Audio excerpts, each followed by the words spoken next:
We live. We don't want Kai to be trying to sue us for stealing her quotes now because you know she taking motherfuckers' pages down for stealing her shit.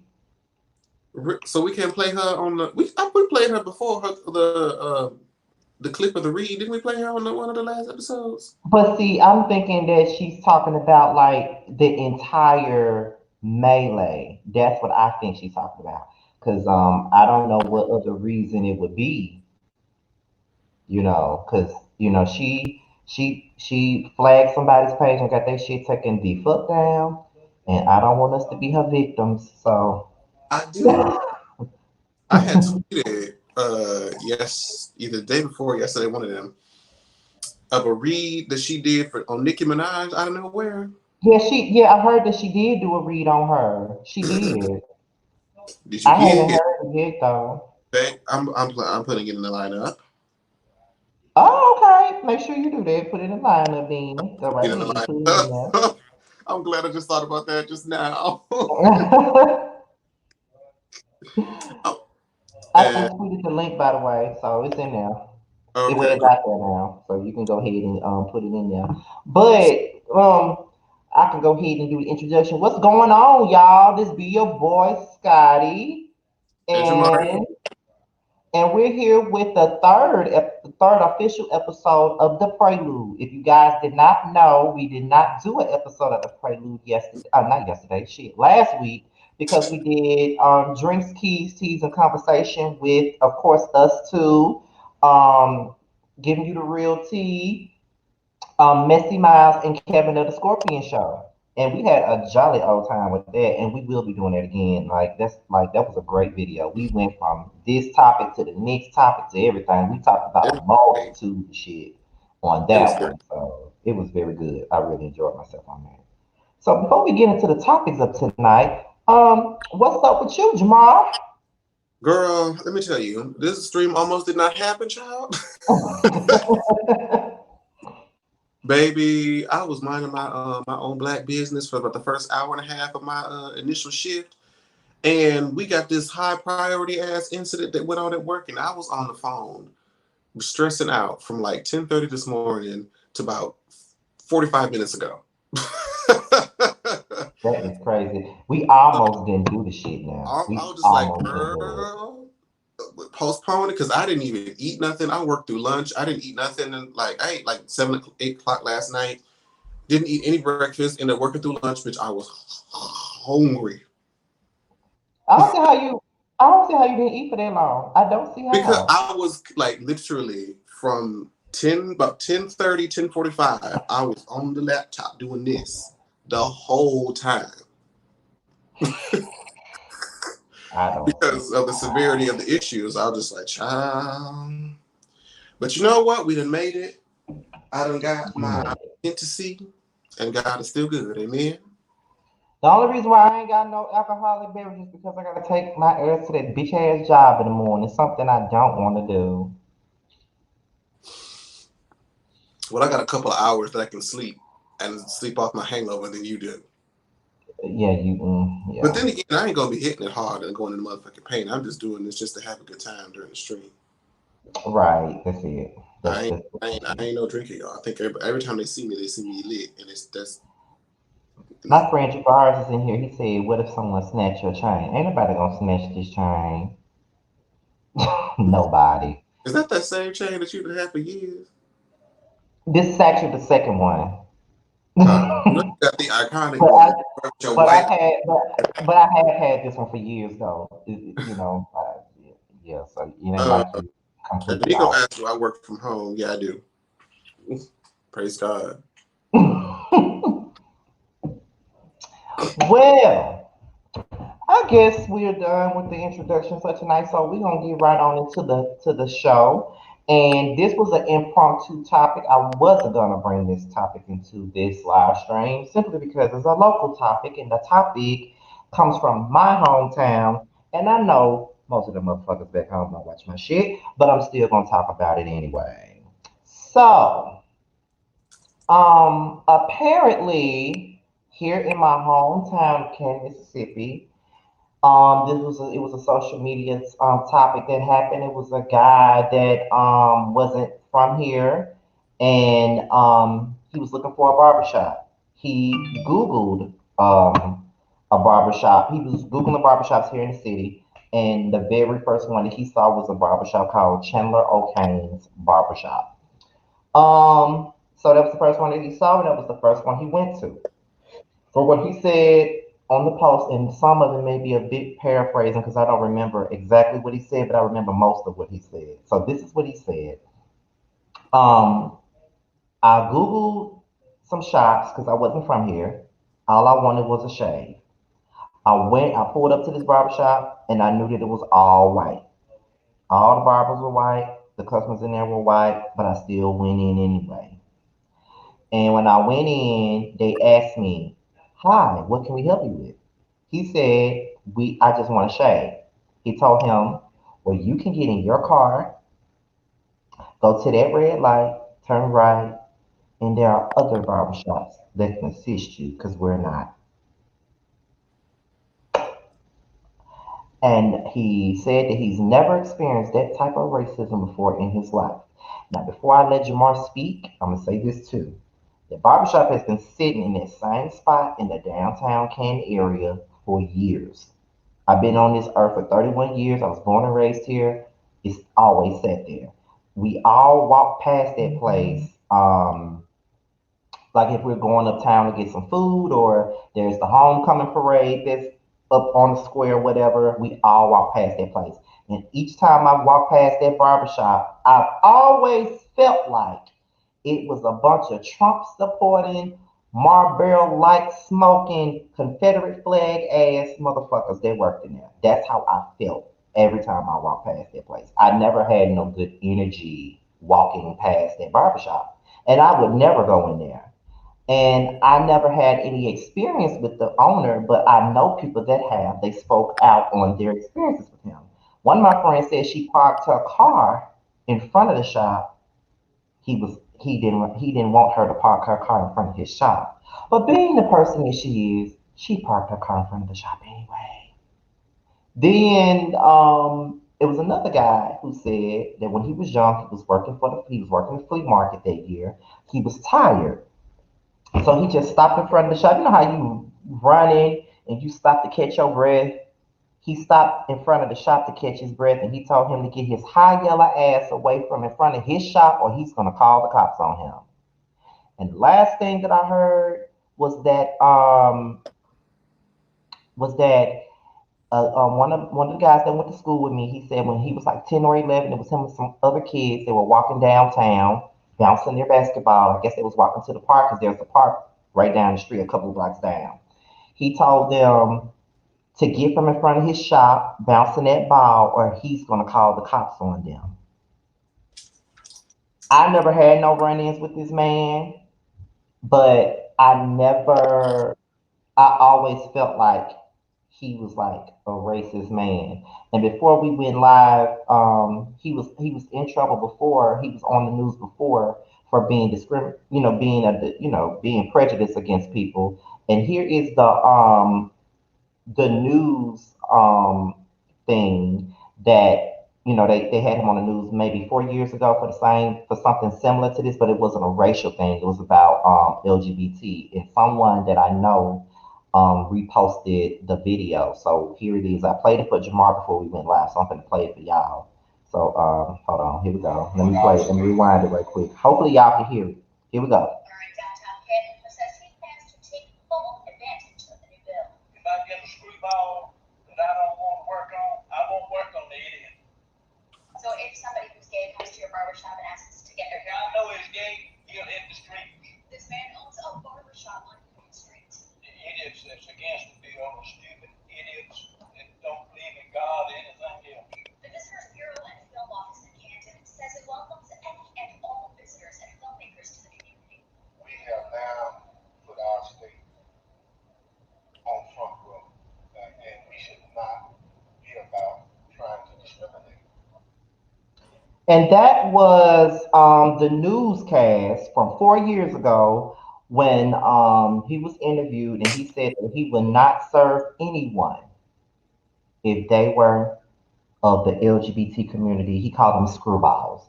Now, I've never heard of such a term before. I've never heard gays being called no fucking screwballs. Somebody please tell me what the fuck that means. But that's what he said. So I'm gonna let Jamar say what he feels about the topic, even though he's not from here. I'm gonna let him say what he gotta say, and then we're gonna continue. Go ahead. Go ahead. So the best part about this is that scenario is probably the best scenario that could have happened in that type of situation, because that could have went left really fast. Mm-hmm. So I'm thankful that, he was able to escape the shop and the area surrounding said shop with his life intact. Amen. Amen. However, I question your judge, because I know for me, I have a lot of hair. I am used to having to do a lot of upkeep for said hair. And I have Right. to do a lot of research. I have to do a lot of, here's he say, she say, word of mouth, all that good stuff to see who are good people. Now, when it comes to barbershops not, they're not as strict as, the loctician beauty shops. But the rule of thumb for me, and my dad kind of embedded this in me as well. If you're looking for a barbershop, you have to pay attention to who do you see going in and out of that barbershop. If nobody in there, if you see about 3 people that go in and out that don't look like you, don't go in there.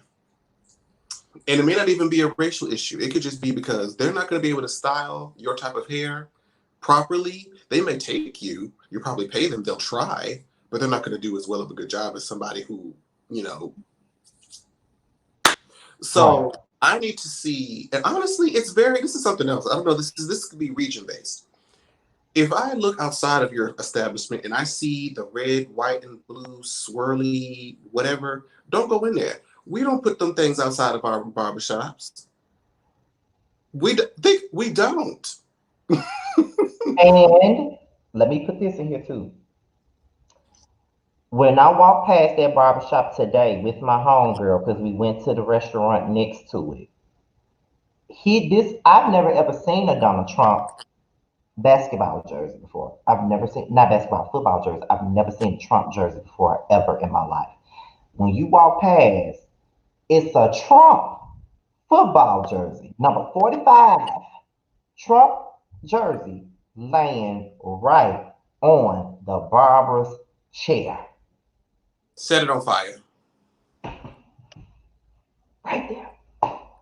So that means that you loud and proud. You know what's up.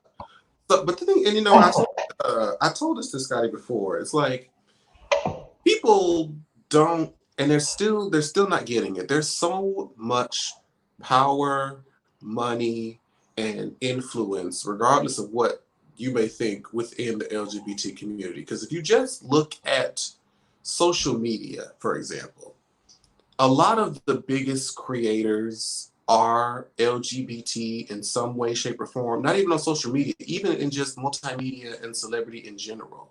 If they're not LGBT, their closest assistants, their closest friends, confidants, team, Stylist, makeup all artist, have the gays in it. Why? Because we're usually in tune with pop culture, we're in tune with what's going on, we're in tune with what looks respect. good, we're usually honest, we're usually, like non-biased between genders of male and female.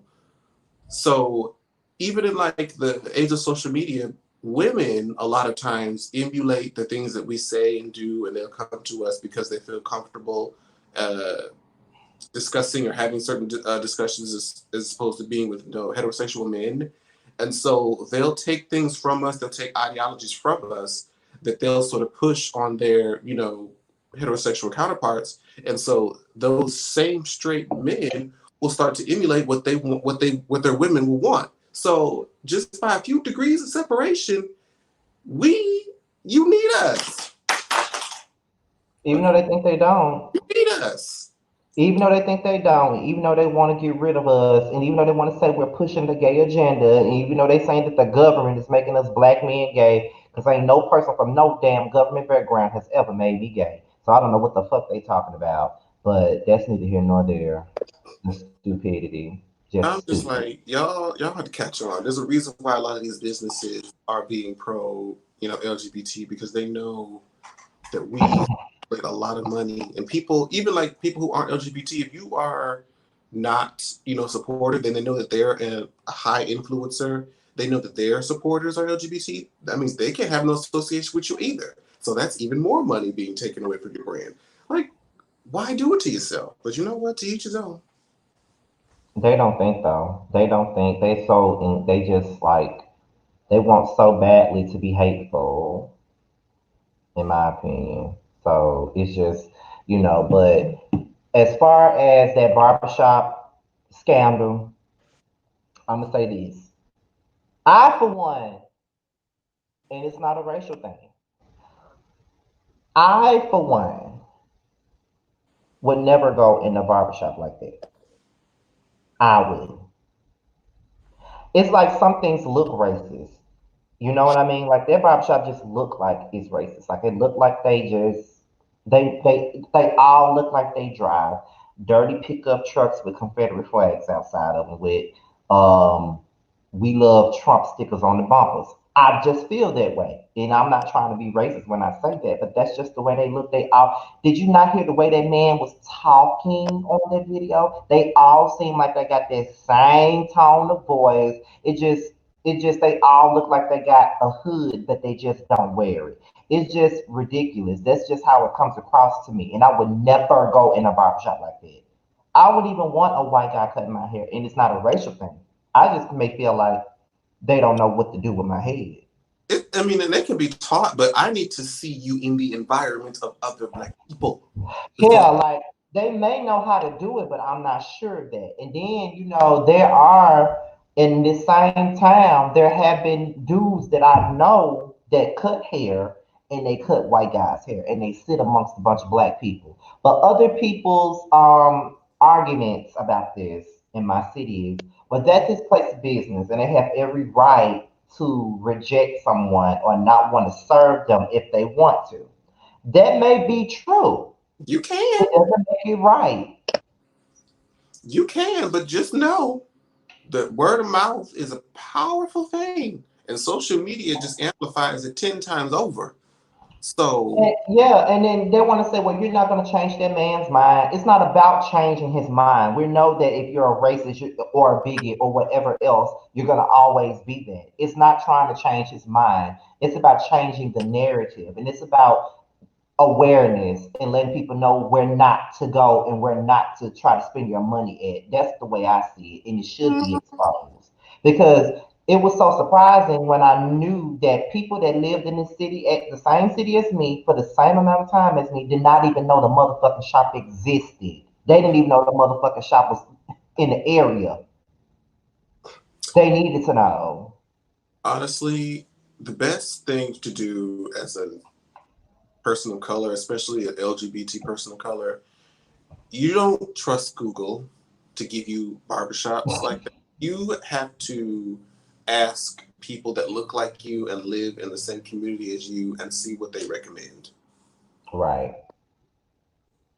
And even if they're not in the same community, because I'll ask, dudes that I know are straight, like, where do you know somebody has a good haircut? Like whenever I moved here to LA, I had to ask people around that look like me, like, so where do you get your hair done? Do you do hair?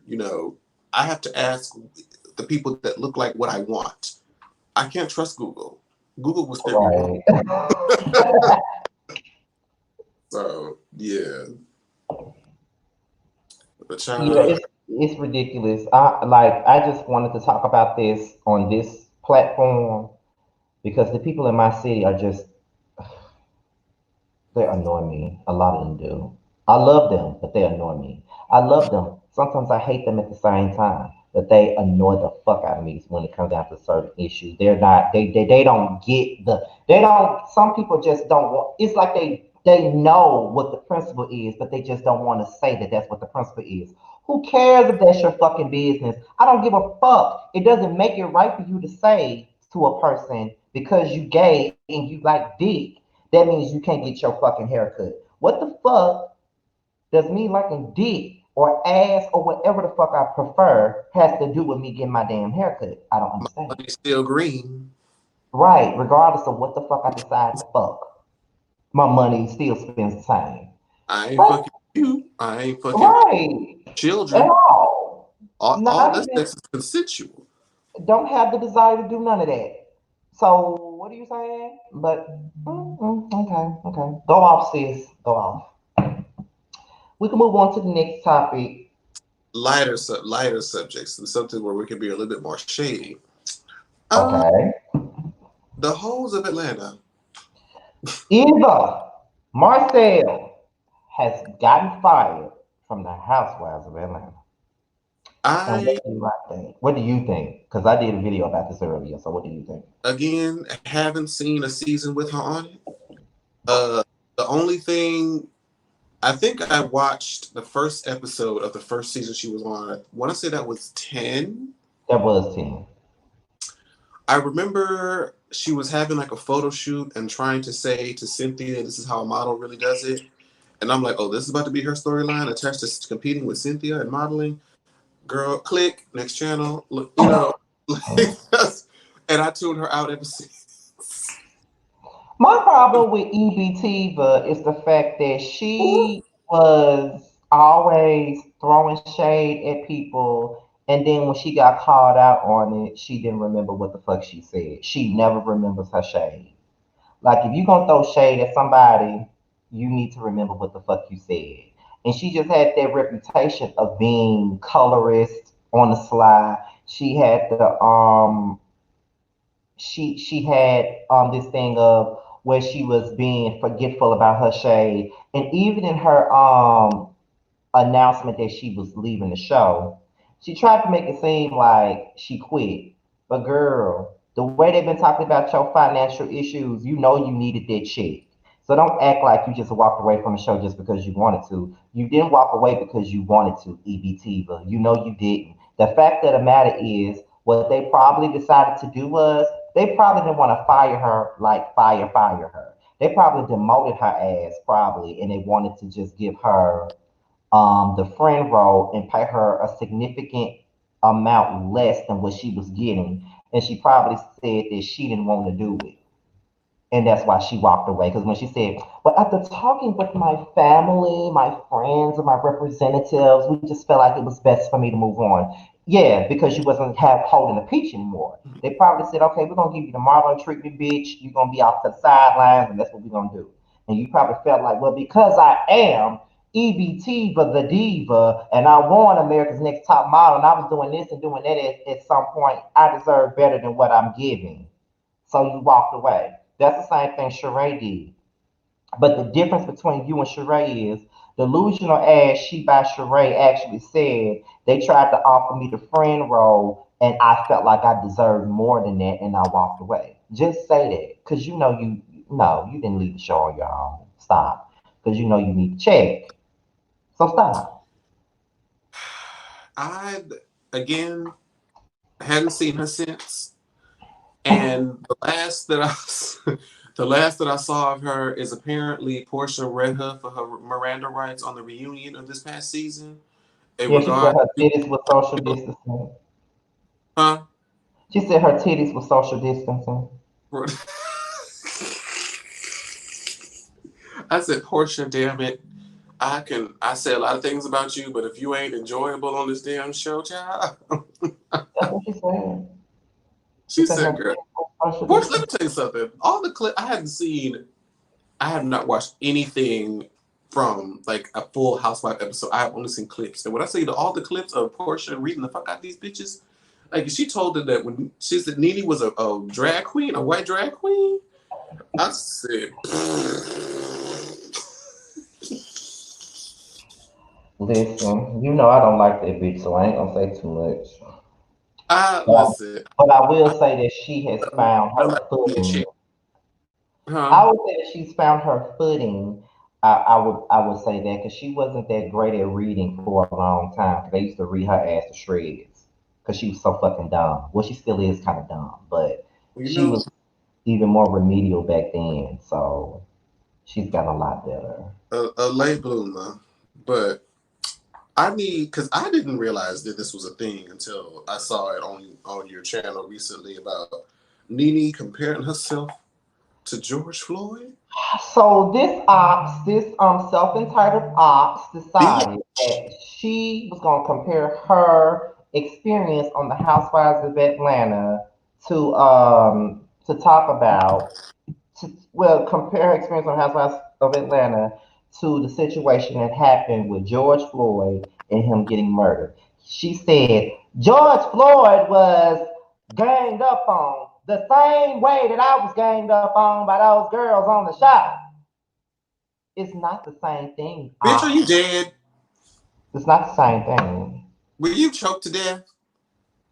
Like, it's not the same thing. Did you face racial discrimination? You dumb horse-faced bitch. I did. Listen, I can't.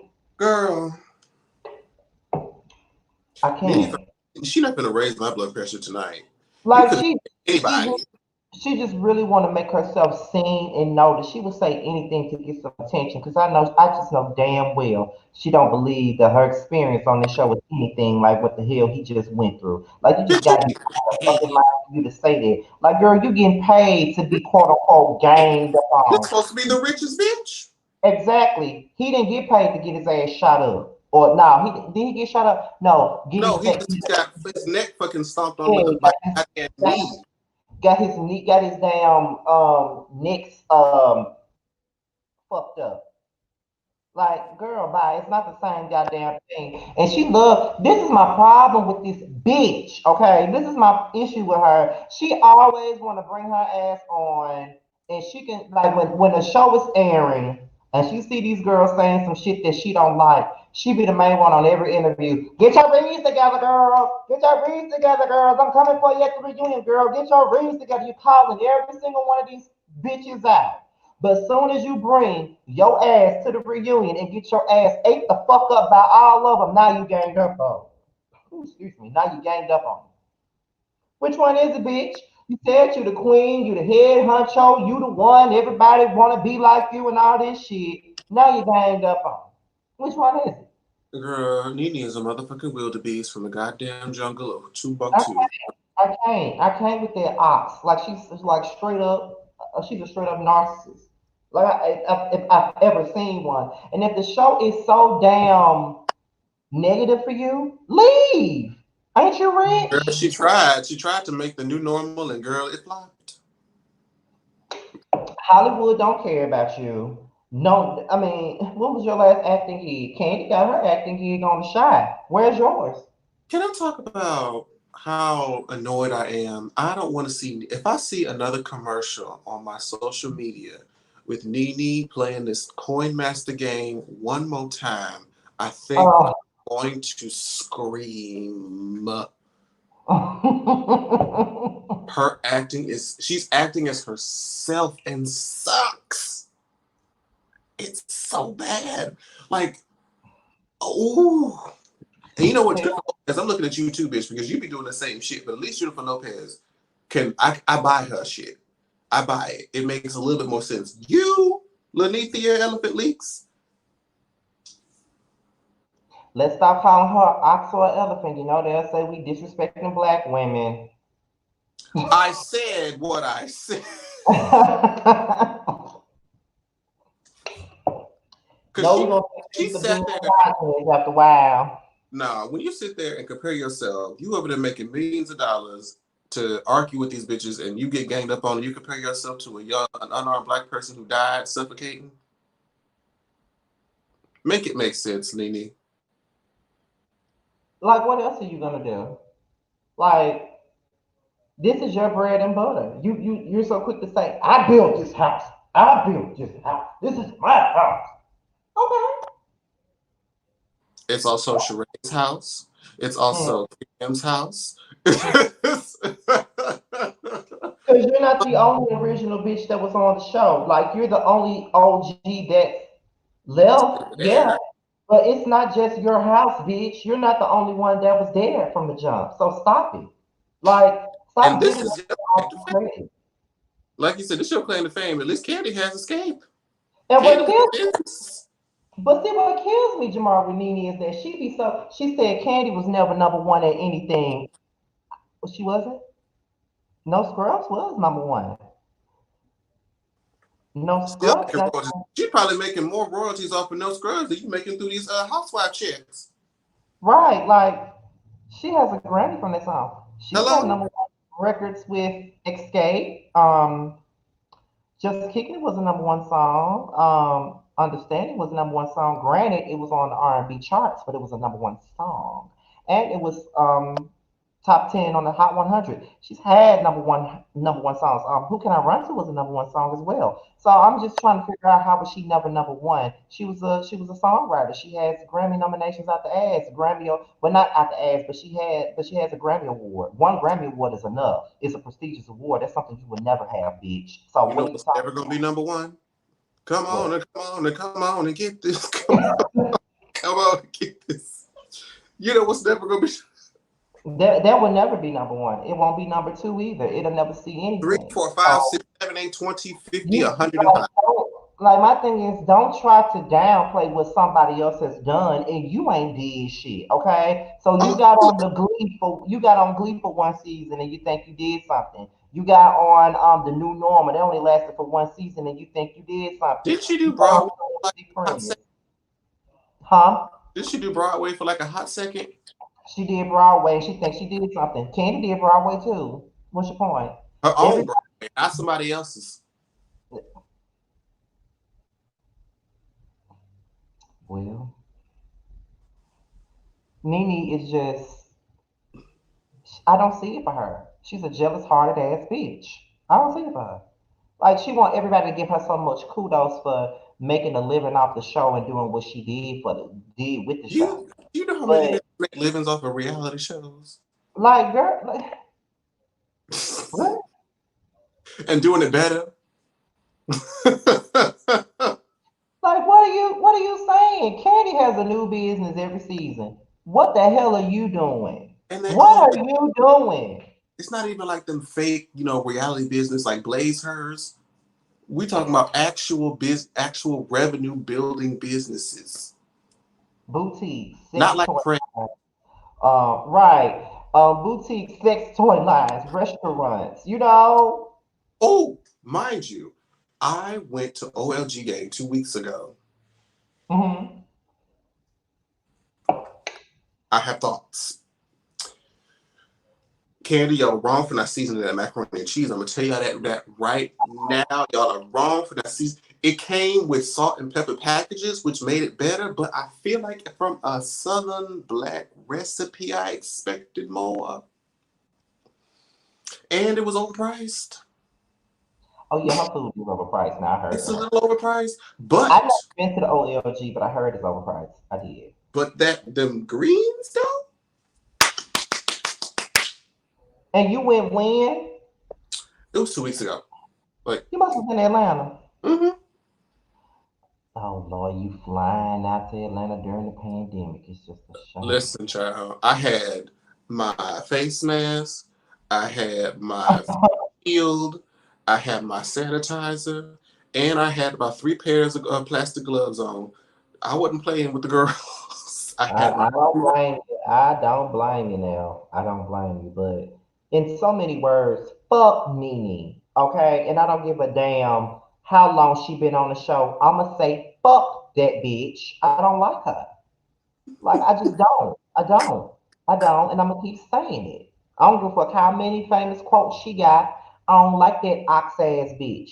I don't like her. And then she always talking about somebody's wig. You know how she used to say, when Kim was on the show, she'll be like, bye wig, bye girl, but you got a wig on too. back. You know what? I will never forgive Nene for that wig, season 9, whatever episode, when she was supposed to be consoling Phaedra, and Oh, that her was hair season like 7, that away awful troll looking wig she bad. had. She looked like a who out of Whoville over there trying to look all sad. I'm like, bitch, your hair looked like you came out the electric chair, girl. Bye. Baby, that shit was a hot ass mess. A hot ass mess at I would that. never forget that. I was like, she really got this wig on. Anyway, I'm through with Lanithia. Yeah, I can't. at the end of the day, fuck Nene. That's how we feel about that bitch. But how dare you compare yourself to fucking George Floyd? Like, girl, it's not the same hoe. It ain't. Okay, so the next thing on the list that hopefully we can get through. We'll see. The nominations for the BET Awards. Do we still care about the BET Awards? I think we should because it's one of the last awards that we have. Mhm. They never get the awards nominees right at all, but okay. But, They but never we, get them right. I'm looking at the categories now, and usually whenever these come out, there's the ones that we care about and the ones that we don't. So I'm gonna go through the ones. I'll probably go through most of them and see if you have anything else that you want to talk about in reference to Yes, them. what website are you on? Because I'm looking at it on Google. You see it. I see it I'm on looking at it Google, from and that. huh? I'm looking at it from that grape juice. Oh, let me go to that grape juice then, so we can be on the same Well, it's accord. like 3, so you're gonna have to go all the way down to page 3. But Seriously? Let me that's just that type was in that taking me so grape. long to find it before. That's what's taking me so long. Let me just type in on Google that grape juice BET Awards 2020. Let me just type that in there because I ain't got time to be doing all this shit now. There you go. Well, maybe it does. Hey, so the first category is for best female R&B pop artist. We have Beyonce, her, Janae Aiko, Kalani, Lizzo, and Summer Walker. Pop artist. R&B and pop. So to me, half of these hoes are already cut out because they're either one or the other. Uh, why is Beyonce nominated? Beyonce, let me tell you something. They nominated Beyonce just because she's Beyonce. Beyonce hadn't released nothing. Well, no. But She put out that album last year, but that was attached to a movie. That wasn't really her project. She had that thing with Jay-Z, but that was a hip hop album, can which I surprised. say this? Can I please say this? I've got to get this off my chest. Can I please say this?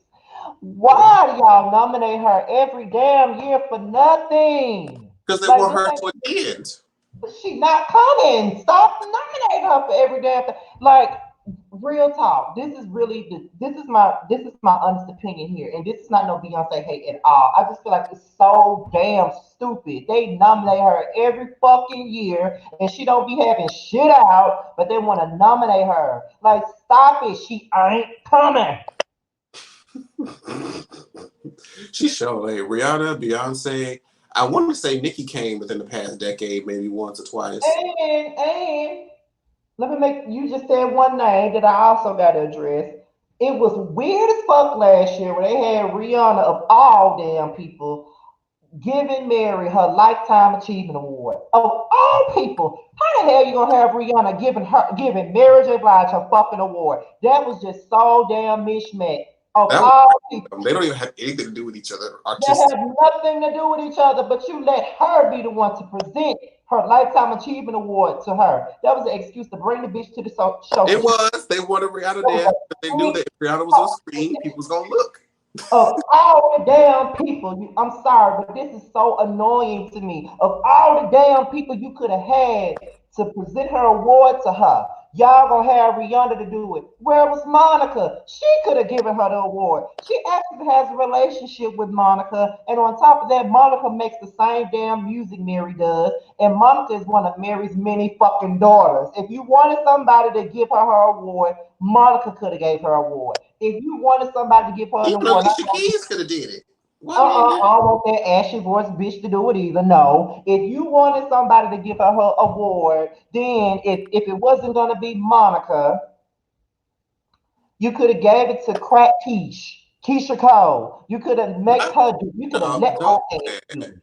You Don't. could have let her Keisha do it. You could have let her do it. If you wanted somebody, you could have even had K Michelle ass to do it. She would have been happy to do it. But you got Rihanna to do it. And I know Keefe said up in here, he said that Mary is a Rihanna stan and she presented Rihanna the Icon Award at the VMAs. I never knew that. I honestly didn't know But that because even I if it don't is the case, they still don't. It's weird for them to be presenting to each other because it's just it's weird as hell. It's so weird to me. Like it's so weird. It's so weird. Somebody damn, even y'all said, left. "Hey, Y'all don't let Alicia live. Y'all so. don't nobody want Alicia dry skin ass voice to be doing shit, okay?" And then speaking of her, I know this wasn't a part of our topics, but she's doing the verses with John Legend. I'm not here for it. Don't want to see it. I'm not I interested at mean, all. No, don't want to see it. Mm-mm. I will listen. What if she gives me albums before Girl on Fire? I'll listen because before she started hollering like that, I was here for it. Listen, she was hollering on "As I Died." She was hollering on there. Yes, I But said as anyway, who should I win the category since you've already read Beyonce her Miranda rights? Honestly, I would give it to Lizzo. She's the only R&B pop girl here. Is she a pop? Is she an R&B pop artist? I thought she was a rapper. Because I don't think I never classified Lizzo as a necessarily like a rapper because she doesn't utilize hip hop instruments. So I never really consider her a rapper. I consider her still like a pop artist because she has a lot more pop elements in her music than rap or hip hop elements. Her is a straight R&B artist. Janae Aiko, R&B. Kalani, R&B. Summer Walker, R&B. None of them are pop girls except for maybe Lizzo and Beyonce. And Beyonce doesn't do pop music, really never did. Mm-hmm. So the, the only one on this list is Lizzo. You want my honest opinion on this? You don't give a damn? I was really gonna give you my honest opinion on this. Oh, okay, But go I ahead. don't give a damn. But that's not what I was gonna say. If Beyonce had some material out, of course I would give it to her. I don't like him. I found him to be boring. I don't like him. I know a lot of people like him, but I don't. Why y'all so? Um, Why you so? Why you gotta be this disenchanted? Janae, I don't care for her NyQuil ass music. I just don't like. I don't care about her Benadryl music. I can't. Now you know Kalani, what? I was the same way, but this latest album kind of changed my mind. This shit kind of slapped a little bit. I ain't even gonna hold you. she can slap me. Chilumbo is a vibe. Chilumbo was a vibe, bitch. Kalani, and who? Lizzo. I really thought that she was a rapper, so I really don't know what to classify her as. And um, Spring Walker, I don't see it for her like everybody else does. I don't see it for her either. I don't see it for her at all. I don't. And everybody was ranting and raving about how great her about how great her album was. And I listened to it and it sounded like the same damn song on every goddamn the whole. It sounded like one long ass song. So if I wanted to give it to anybody, and I really don't care about none of these bitches, I slightly care for Beyonce. Um, I would give it to Lizzo because she's the only That's. one. I think it's just hers by default. Yeah, it is. She's So the only one that fits the category. it's just like how the female rapper war used to be Nicki's and Missy's by default. That's hers. So let's just move on to the next one, child. And speaking of, because I was skipping through, I'm like, I don't care about you. I don't care about these people. I went all the way down to best female hip hop artist. Damn, you passed by male pop, all this shit. Sure And did. cause Um, why Usher even Christ Scotty, that's just again, not Nam real. Anyway, best female hip hop artist that felt like there was actually can give a discussion is Cardi B, which even surely she ain't got much out either. mm-mm. Doja Cat, wonderful choice.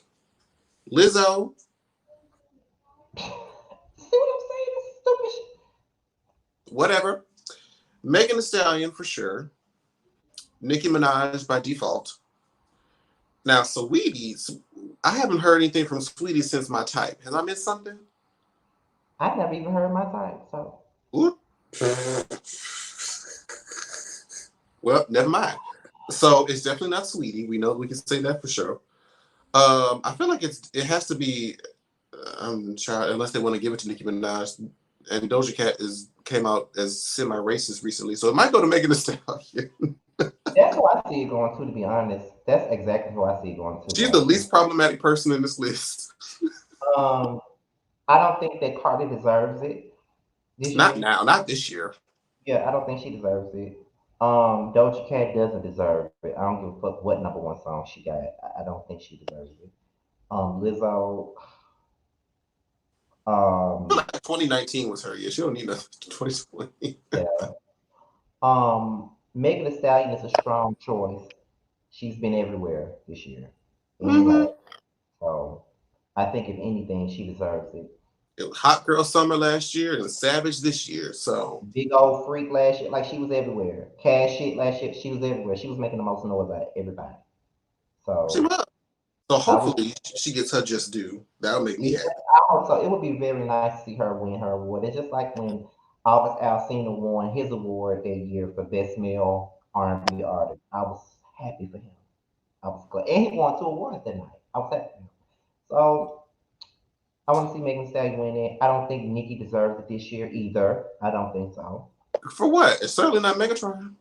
Right, because terrible. So I don't think she Everything else has deserves been it. featured. Right, so she don't deserve it. Sweetie don't even deserve to be nominated.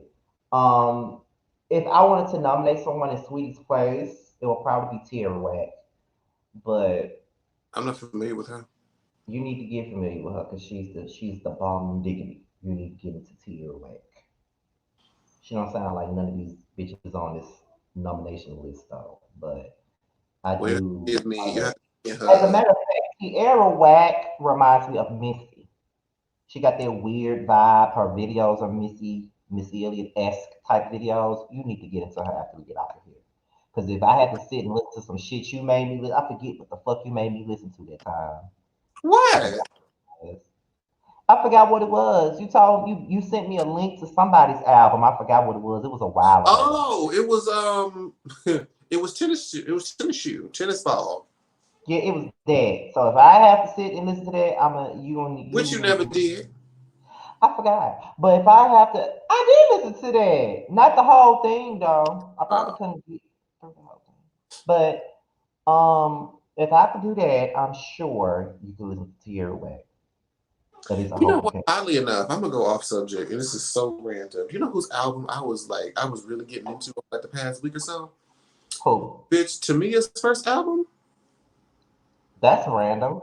It is very random. I don't even know how we can. That But bitch, is random. bitch, this shit slapped from 1998. That's random. I've never listened to her albums in full though. But you know, I know I listened to more that has like So Into You, Officially Missing You, and all that, and like her earliest like, oh, child, I feel like I'm standing. Love Life and what's that new one? Passion Like Fire. There's some cute songs that I listen to, but like as an album, if it wasn't like that More one from 2004, I hadn't really been too here. But I was like, let me get into this. But this but you shit know was what? But you know, people don't believe me when I say this. But I've never listened to any Mariah Carey album in full outside of the Emancipation of Mimi. I never listened to her albums in full like that because I'm you not a know Mariah what? fan like that. Honestly, I didn't start doing that until recently. Because again, it was like very Emancipation of Me, and let's see, in full. I think I did do. Oh no, wait, that's a lie. I did do Me, I Am Mariah. Well, no, yeah, Me, I Am Mariah, and then like the Imperfect Angel one. Mm-hmm. Both of which were okay. It had some good songs on it that I did like, but I didn't really go back to it. Now, I will say the latest one, Caution, is good. Caution is good. Yeah. But anyway, off topic.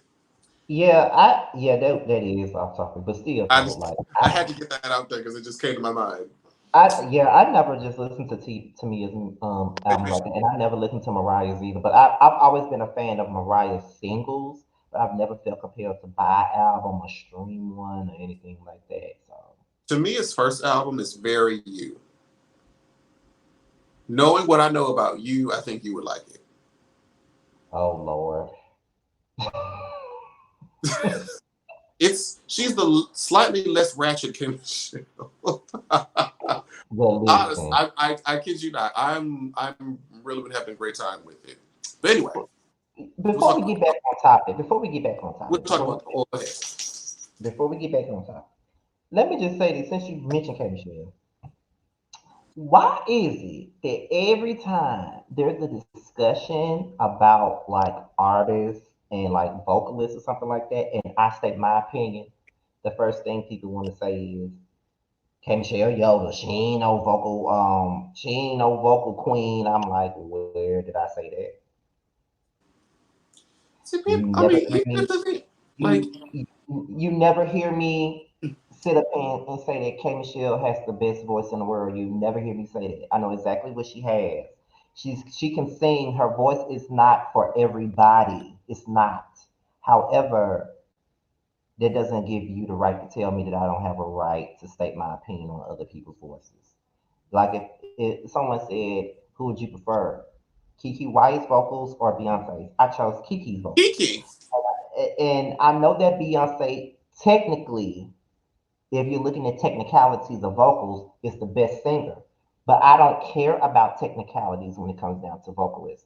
Because if you think about the people that I listen to, Mary, Kay, they don't have those technically trained voices. They have rawness to their voices. They make you feel what they're singing about. They're not trying to be technical with anything. Like you They can just tell. like Fantasia, good for that too. Exactly. You don't, Fantasia, she's another person I listen to. That's what I do. So it's kind of like I don't care about if you just think about who I listen to, you would know why I have the opinion that I have. But fuck people. Let's go to the next topic. I ain't got time. So, Whatever we're talking about. Is that the only nominations we're talking about?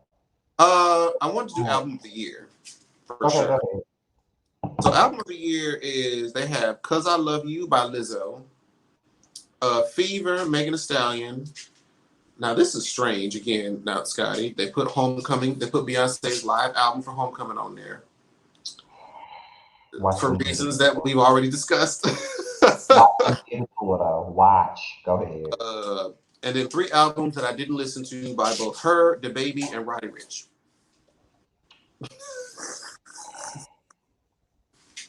I have not listened to the last 3 albums. I don't care for DaBaby or the Roddy Ricch, so I don't either. they're not really. It's just not my gig. Um, I personally enjoy Lizzo's album as a whole. Fever is my kind of ratchet as well. Now, I'm not going to sit here and pretend like when she did Coachella, I did not get my black gay life. I'm not going to sit here. But is it like it's not it's a performance. It's not an album. You know? It's a concert. Watch Whereas them, watch them give it to her. Watch them give it to her. Watch them give it to her. Watch them give it to her. I that's the aspect of it that I don't necessarily agree with. Is like it's not really an album. Like it's a performance. It's a recording of a performance. So not Go on record and say I've never listened to any one of these albums, so I really don't have no opinion on it. But if I can talk about what what's what the general public sees, I would say that Fever should win because it's made a lot of noise. That's what mm, I think. If it's not Fever, it should be Lizzo. agreed. It may be a surprise that they may throw the baby in too as a winner because he's also quite popular around these parts, and I didn't know that he was. But apparently he's popular, and he was nominated for 2 Grammy Awards this past year too. So they might just be random and give it to the baby. But then again, I really feel like they're gonna give that shit to Beyonce. They probably will. And I mean, honestly, from the categories that I can see and pull up on this website, those are the ones I care about. Yeah.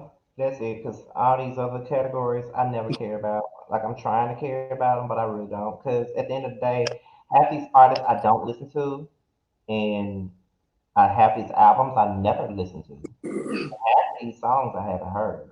And then when you look at the male R&B pop artists, like who? Yeah, And most it's of them like, like why? Because why is Usher even nominated? Like, for what? I don't know, child. But Hold up, because there's a comment that I want to address here. Because, yeah, they say if live albums can win Grammys, oops, that's the wrong one. If live albums can win Grammys, then I can't see how they can't win BET Awards. they shouldn't win I, Grammys either. well, Well, I personally didn't say that they can't win BET Awards because I do know that the live albums do win Grammys. I never said they can't win the BET Award. My thing is the live album itself is old as fuck. So why is it nominated? That's my whole point. But also, they have been, I don't know if you know Jamar, but even on the Grammys, they even submit like live versions of songs and they nominate them for like, because I remember Beyonce was nominated for If Live and they put it in the Best Female R&B Vocal Performance category. I'm not sure if she won or not, but I know they did that. But I think if they want to nominate a live vocal, they should just have a category for live. Just have a category for it. Just That's all it is. then I mean, then okay, great. That means that everybody's on. Like, how does it look to have somebody who has this live, you know, version of performance versus somebody that's in the studio? Like, it's not even measured the same. So why are they in the same category? Right. And before we move on, how do we feel about Amanda Seals being the one to host this reunion show? Because it's gonna, and for those of you that ask how they're gonna do the BET Awards, it's gonna be virtually done. So I don't know how the fuck Absolutely. they're gonna do that. I don't know how they're gonna do that. I don't know how they're gonna do this. I don't know how They're they're probably gonna. gonna like stream it on Twitch or something. I don't know. It's I gonna don't be know. some live stream link, I'm sure, that people are gonna have to watch and tune in. It's gonna have a lot of technical issues, I can bet. But I I mean, don't I'll know still how have they're to tune doing in it. somehow. I mean, but the Housewives reunion was a Zoom, so That's true. So, but I did, since we were already talking about Nicki Minaj, we need to plug this phone up before it dies. Well, not this phone, but this computer. Um, recently I had tweeted a mhm. link that I seen on the internet regarding a Miss Kaya talking about a Miss Nicki Minaj. Uh-huh. And again, I don't have any beef with Nicki. I don't have no problem with her or her pedophile husband, but I do like a good cackle and a read when I hear one.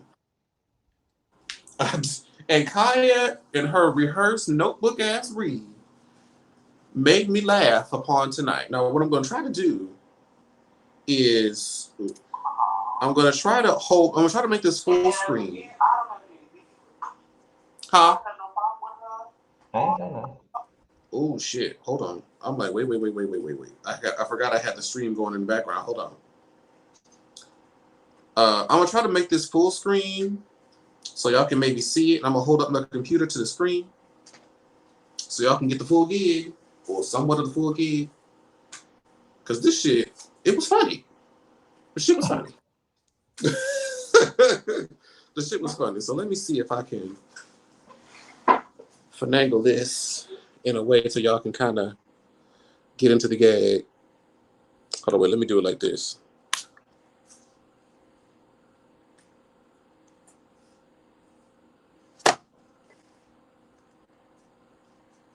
Ooh, wait a minute.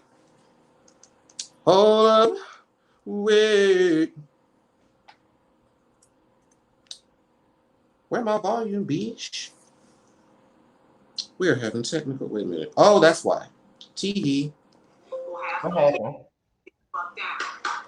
Okay, there we go. I think I have my computer on the wrong sheet. Okay.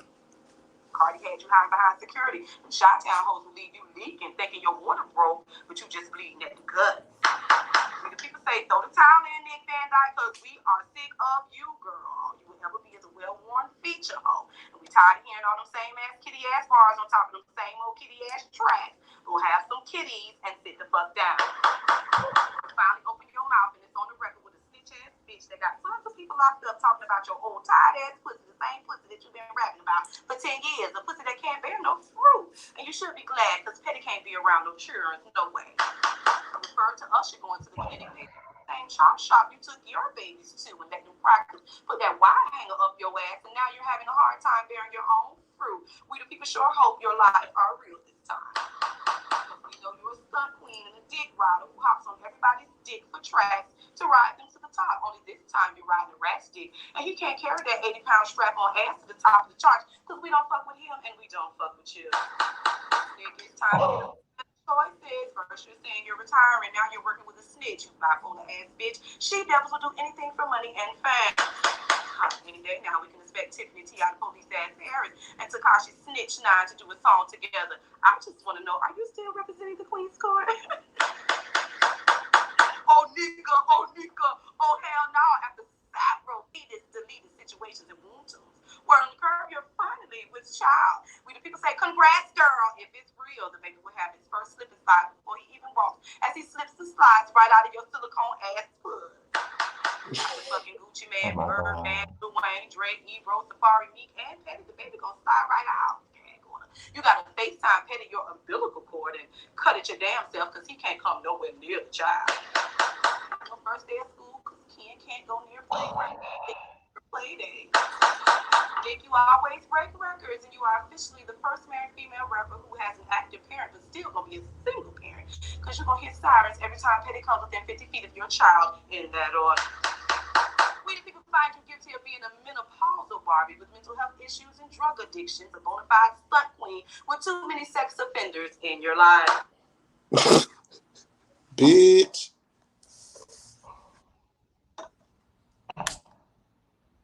You know what? Do you know what? This is what I got to say about it. That's what I got to say about it. That's what I got to say about it. Straight up. Listen, Kaya is awful. She is terrible, but the bitch is fun. That ain't funny, Jamar. That ain't funny. That ain't funny. That ain't funny. I think it's the delivery that makes it funny. It is the delivery that makes it funny. Ain't funny. It is a delivery that makes it funny, but I just can't get over the wire hanger up your ass part. Like that was. Then she called it the chop shop. Who calls an abortion clinic the chop shop? Like Kaya, oh, Jesus. You know Kaya ain't got no holds bar. She don't give no fucks. This bitch. And that's the issue. That's the problem. You know what? I want to know the science behind it, because like she's very readable, but yet she be reading into other people as if she's untouchable. Like, is it it's very interesting. Very interesting how she kind of maneuvers like that. It ain't funny, and you know it's not. That was just horrific. Her and like underneath the comments was like posting a clip of where she was like, "Oh, Nikki's the queen. Nikki's the queen." You see how quickly the girls will ditch that shit? I'm trying to tell you.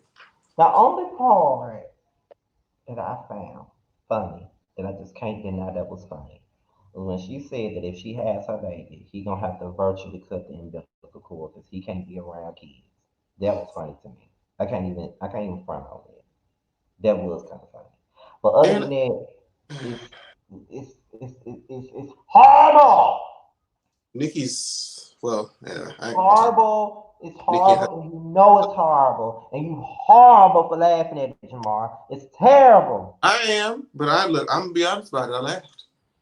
I just can't. Like I said, I just hope if you a Kaya fan, please don't flag this damn video because we were not trying to steal her shit. Please don't, because Child, nobody trying to steal her, girl.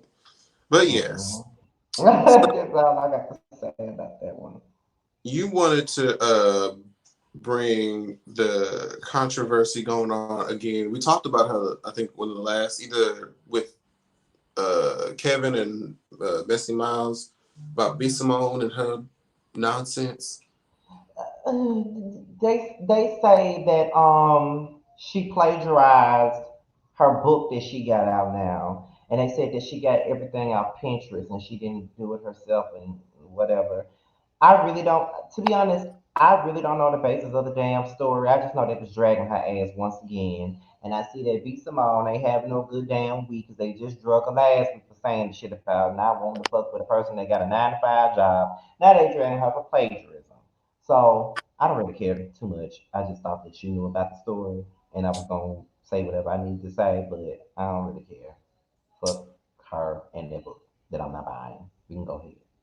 I saw, I was watching people like review the book and talk, Yeah. they was showcasing it, and it did give me very much magazine cover, very like scholastic library book, uh, Mhm. very, Pee Wee Playhouse type teas. Like, Mhm. like, and you're selling this as like a self help book. Like she's like it's a memoir slash self help, and then she's going on like I take full responsibility for my team. I told my team to try to go out and what she said, find inspiration or some shit. But they did some other things without my knowledge, and even though I didn't do it personally, she tried to shift a little bit of blame off of herself. Even though I didn't do it personally, I take full responsibility. Like you have to okay the shit. You have to see it and give the green light for this shit. So you just about Right. as fault as them. Don't try to downplay the shit. From what they said, she said, from what I'm seeing in the comments, they said she plagiarized the book. Then she tried to blame it on her team. And the book is $35. And that's Harry Potter type prices for books. And they're originally written books. So, yeah. And I'm sitting up here talking about putting out my book on Amazon. And I don't know how much to sell it for. And it's my own work. I don't know listen. I don't know what is a acceptable price to sell a book. I don't know. That's one thing I don't understand. Because yes, I am trying to put. I have like 15 to 20 books on my computer, and I'm ready to get. In addition to this podcast that we're trying to grow and all this other stuff, I want to put out my urban novels and shit like that, and I want to put them out on Amazon. I don't know what to price that damn book, but they say it's $35 for that book right there, and she didn't even write it herself. They said that's Harry Potter price. Harry Potter books cost $35 to $40, and I don't read Harry Potter books, so I wouldn't know. But I tried to when I was young, but girl, bye. That look from the way that thing was looking put together and like the quality of the shit, look about $10 max. Child, that's if that. Shit. I cannot deal. I cannot deal. But we can move on. Don't care about B Simone and her brow. So let me see. I wanted to talk about, or I wanted to try to do top. I don't know if I could do entire albums. I want to try to do like a top five. This could be the last topic if unless you have anything else after this one. To do a Okay. top five songs that shaped your childhood years. So like before you were a teenager, what were like the top five songs that when you hear it, it automatically shoots you back to like your early childhood? Oh, you want me to start first? Mhm. This bitch always making me start first. Okay. The very first song that I remember that I loved a lot growing up that I can remember is Baby, Baby, Baby by TLC. I was about I was about 3 years old, 3 or 4 years old when that song came out, and I vaguely remember me singing that song growing up at that age. My mother and older cousins can attest to the fact that I loved that song growing up as a teenager. Not as a teenager, but as a young boy. That song and the second one from that point in time was Weak by SWV2. I Uh, was 4 years old when Weak came out, and my mother bought that entire album just for that one song because she knew I loved it so much. And she used to record. She used to record like videos. When they used to have like the video shows back then, my mom used to tape videos and shit like that. So mhm. I remember her recording that video. And my mama was a big TLC fan too. She was a big TLC and Mary J. Blige fan. Um, let's see. That was two. That was number two. Number three. Um, what's the other song that shaped up my childhood before I became a teenager? I want to say. Oh shit! It's just giving me I'm wondering if goosebumps we're right gonna now. cross at any point. If we're gonna have the same one. Right. I want to say. So that's two. And those Mhm. were younger years. So I'm trying to make sure I'm not going. Not going into Um, school. yeah. Um, I would say Aaliyah's One in a Million is one. Um, I was like 7 when that came out, and when I hear it Ooh, now, I think about the second grade. I think about that. That's the third song. The fourth song would be Tupac. I ain't mad at you. Now, I grew up on Tupac, okay? I love Tupac because my mother loved Tupac. And today is his birthday, by the way, which is why I have on my mini my mini shirts with Tupac's face on it. Today is his birthday. I have many shirts with his face on it. But Tupac, I Ain't Mad at You was one of the songs that shaped my childhood as well. My mother used to love Tupac. She really thought that was her man and all that. So that's what number is that? Number four. Number five. Number five would be Ladies Night by Lil Kim. And I okay, gotta say fair, that. I got to say that. I got to say it. I got to say it. I got to say it. fair enough. Fair enough. I'm Why not. would I say? Why would I say that? Because that song was one of the first singles I ever bought with my own allowance money, and I was probably the only boy in the third grade that knew that song word for word. I knew I'm about everybody's to say that. verse. Was it on a CD? No, it was on the tape. It was on a cassette tape. That's how far back it goes. It was on a cassette tape. And I knew that song word for word. I knew Angie Martinez verse. I knew Kim verse. I knew the Brat verse. Even though she was rapping real fast, I still knew her verse. I knew Left Eye's verse. I even knew Missy's verse. I knew everybody's verse. And I remember we was at daycare, the after school shit, and we were all singing our favorite songs. And I was the only boy. Every other boy was singing Bone Thugs and Harmony, or they were singing Tupac, or they were singing Mace or Puff Daddy, Biggie. Biggie. But my gay ass is singing bang this in your whips, chips in your wrist. And then I'm like, they were like, that's a girl song. That's a girl song. Why are you singing it? That's a girl song. I didn't give a fuck. That's my shit. That my shit. When it's good, it's good. That was my shit. So I would say that those five songs are five songs that shaped my childhood. There's a lot of them, but if I had to choose five, it'd be those. But an Mm. honorable mention would have to be Mind Playing Tricks on Me by the Ghetto Boys, and that's because that song terrified the shit out of me as a child. Why did it terrify you? I think it was the music video.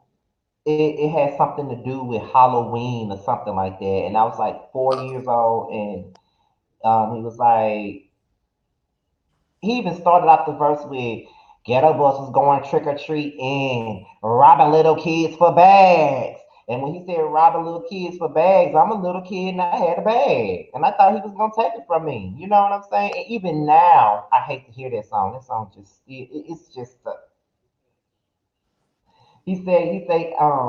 I can't hardly sleep because I'm paranoid. I think somebody trying to kill me. Like I can't listen to that song in the Oh, dark in a house by myself. It gives me nightmares to this day. I can't take it. And my mother is so shady. She knows I hate that song, and she knows that song used to scare me as a child. And when I'm talking shit and being shady with her, she'll just pull out her phone and just play it out the blue just to be shady. And I'm like, really?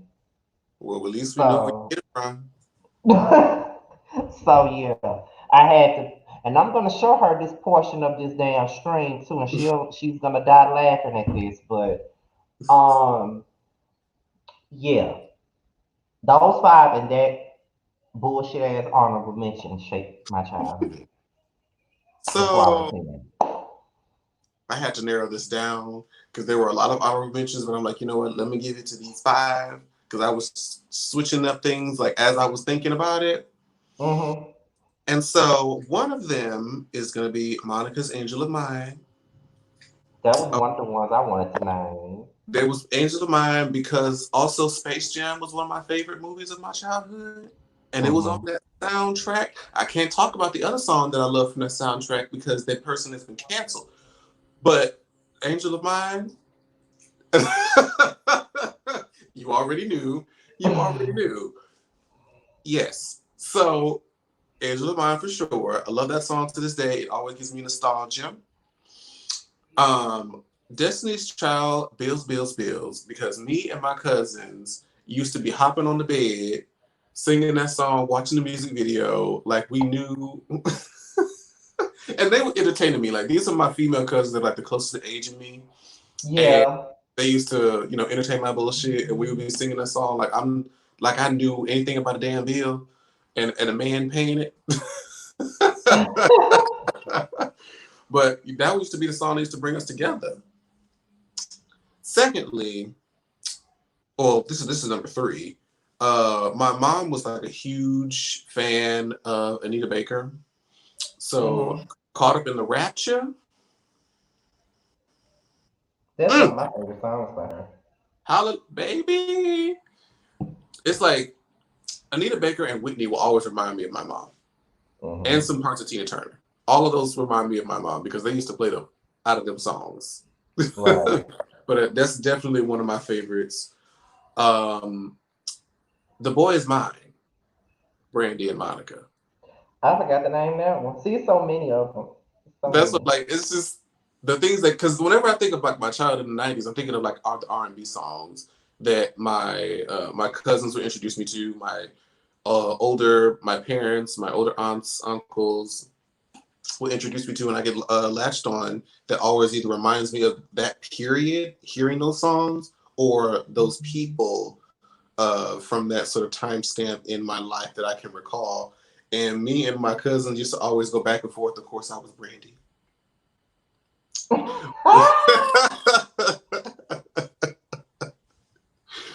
And I'm gonna give an honorable mention to sitting up in my room. I'm gonna give an honorable mention to sitting up in my room.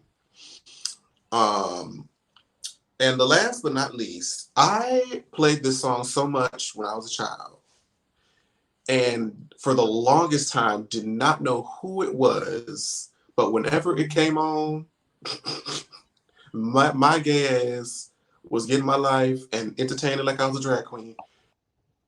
It was Tony Braxton's "Breathe Again." When I Another t- one. when I tell you, I could not tell who that was because it was always on the radio. My neither one of my parents was really like interested or knew too much about who. Well, they may have recognized the song, but they didn't know who it was. I don't think Mm. I was such a big fan of Tony Braxton growing. I didn't know who she was for real until like maybe "Unbreak My Heart" came out. And that's when Yeah, I you was were able to almost put you were old enough to know yeah, I think it was when I was able to put the face to the then. name. Yeah. And I was like, Mm-hmm. that's who that was. Big. I used to go awful. That's why Tony's first album can't be touched. It cannot. It cannot be touched. To me, that's her best one. I know most people would It, probably say Secrets, but I say that's the best one. no, that first album from top to bottom. But listen, though, somebody said R. Kelly and childhood can't be in the same sentence. I didn't say nothing about who. I don't know who that is that you're referring to. So Somebody said yes, bitch said that R. Kelly's music. No, he said his childhood was filled with R. Kelly's music, and then the Cat's Meow said R. Kelly and childhood can't be in the same sentence, and then you said filled. listen, I'm already So we like can say it. suffering because I loved R. Kelly's music. I really did. Can I just say that in the privacy of my own home, I still listen to his music I sometimes. hate that I can't enjoy it the same way that I used to.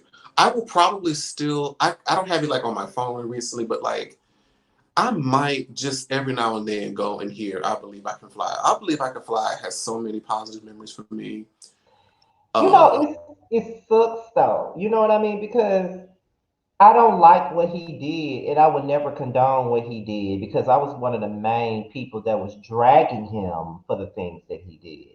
But I would never say that he was a horrible musician because he wasn't. Because, like Yes Bitch said, a lot of his music was a part of my childhood, and I didn't name his music in my top five either, but I could have because a lot of his songs was a part of my childhood because my I, mother listened to R. Kelly growing up. Like it, she used to love that song, "Slow Dance," and I think she used to love that song off the 12 Play album. It was like he did a remake off the Spinner Sadie.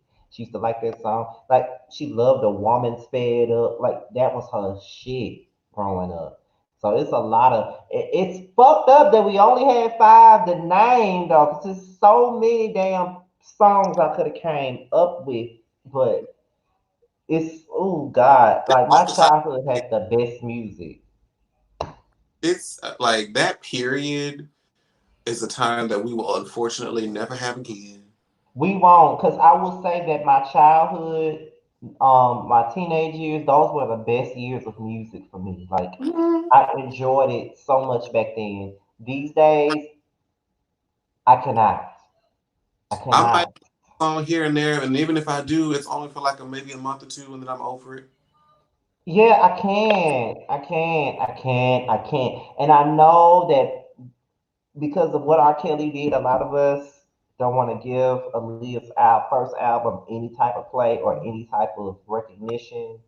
But there are still some songs that is on that album that I will never get rid of. I'm sorry, I can't. It's like the title track itself, AJ Number to Number, is my fucking song. Okay, it is, and I know that it's twisted, but that's one of my favorite songs of and, that album. and he's on the cover, so it's like we And can't. he's on the cover, so you can't disappear. You can't make it go away. It's right there. But I mean, Aaliyah, and I think the reason why people have like a disdain for the first album is only because they can't get to the other albums. Because her albums got progressively better. They did, and the one that's the most fucking basic is the only one we got That we can access to. get, and that's why people That's the only probably one have a disdain for it, that that's the only one that they can get their hands on. Do you know I have because tried for years? I contemplated just like going on YouTube and downloading each, like ripping every track from YouTube of One in a Million, because I used to have the Aaliyah self-titled. I don't know what happened to it from my iTunes, but that shit used to slap. But One in a Million I never had in full. I got it in full on my other computer. I have it in full. Oh well, you know what? You know my email address. You know what to do. I just got my adapter to the I just got a new adapter for the old one. So as soon as I get that computer up and running, I'm gonna have to send it to you because I got it on that computer. I got like that's where all my music get on my old computer. Like I have that and the subtitle. All that is on the computer. All of it. 4-page letter, of course, 1 in a Million. Um, what's another song that from 1 in a Million, the album that I can't think of? What's that? Something about your man. If What your is? girl only knew. Yeah, if your girl only knew. If your girl Hmm. only knew. Hey, I had to sing that a couple of times to a man. It could be well, either if your girl only knew, or if your nigga only knew that you was trying to get with well, me. honestly, let me not say that on stream.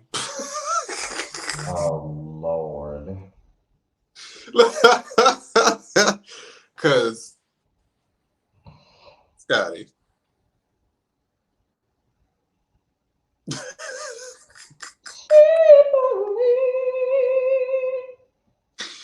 if they only child anyway. And probably leave you alone. She'll probably curse you out and underperform. You should be glad that that you was gone. And then she wouldn't have to worry. She's crazy, put up with you. All the album people. It ain't easy to get with me. Okay, That is my song. Oh my god. That's my I'm song. gonna have to go back. That whole album is the shit. Okay. Like if Like I go back to the self-titled, of course, like Rock the Boat and We Need a Resolution they're more than and a woman. Try Again.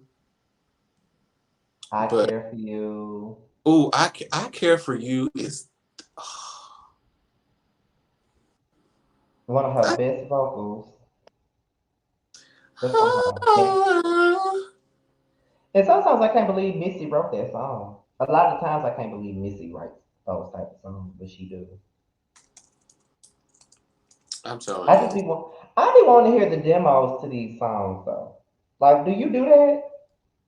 Every now and then, but then I hear it Cause, and oof, I can see why it was a demo.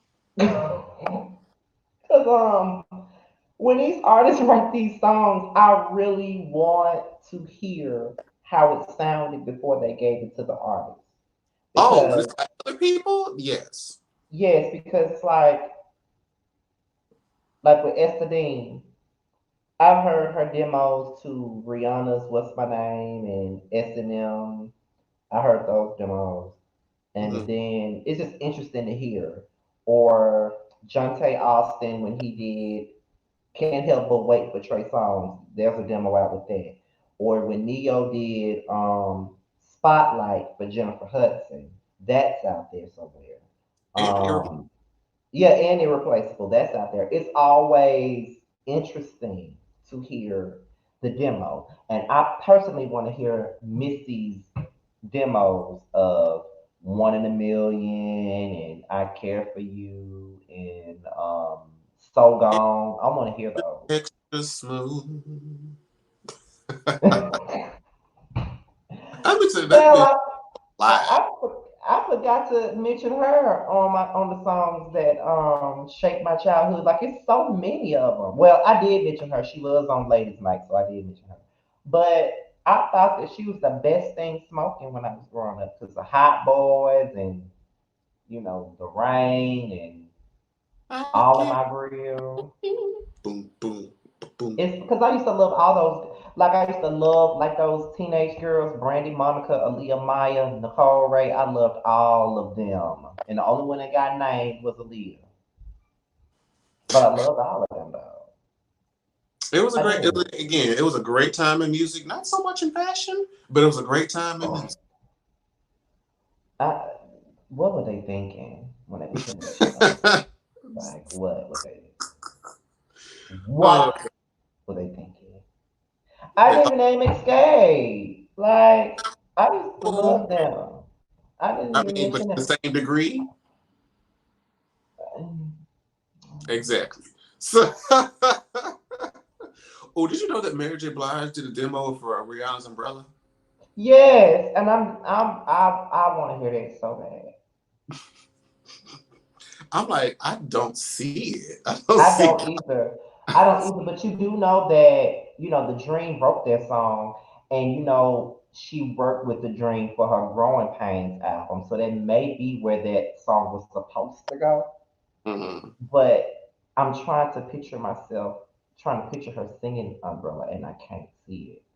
You know, Like, also supposed to sing Umbrella or was given it once before? Britney Spears. that's not too far fetched for her. But I But think then it started with again, Britney, and then they tried to give it to Mary, but then like once Rihanna did like a recording of it and she had like the accent for the Ella Ella part, they was like, there it is.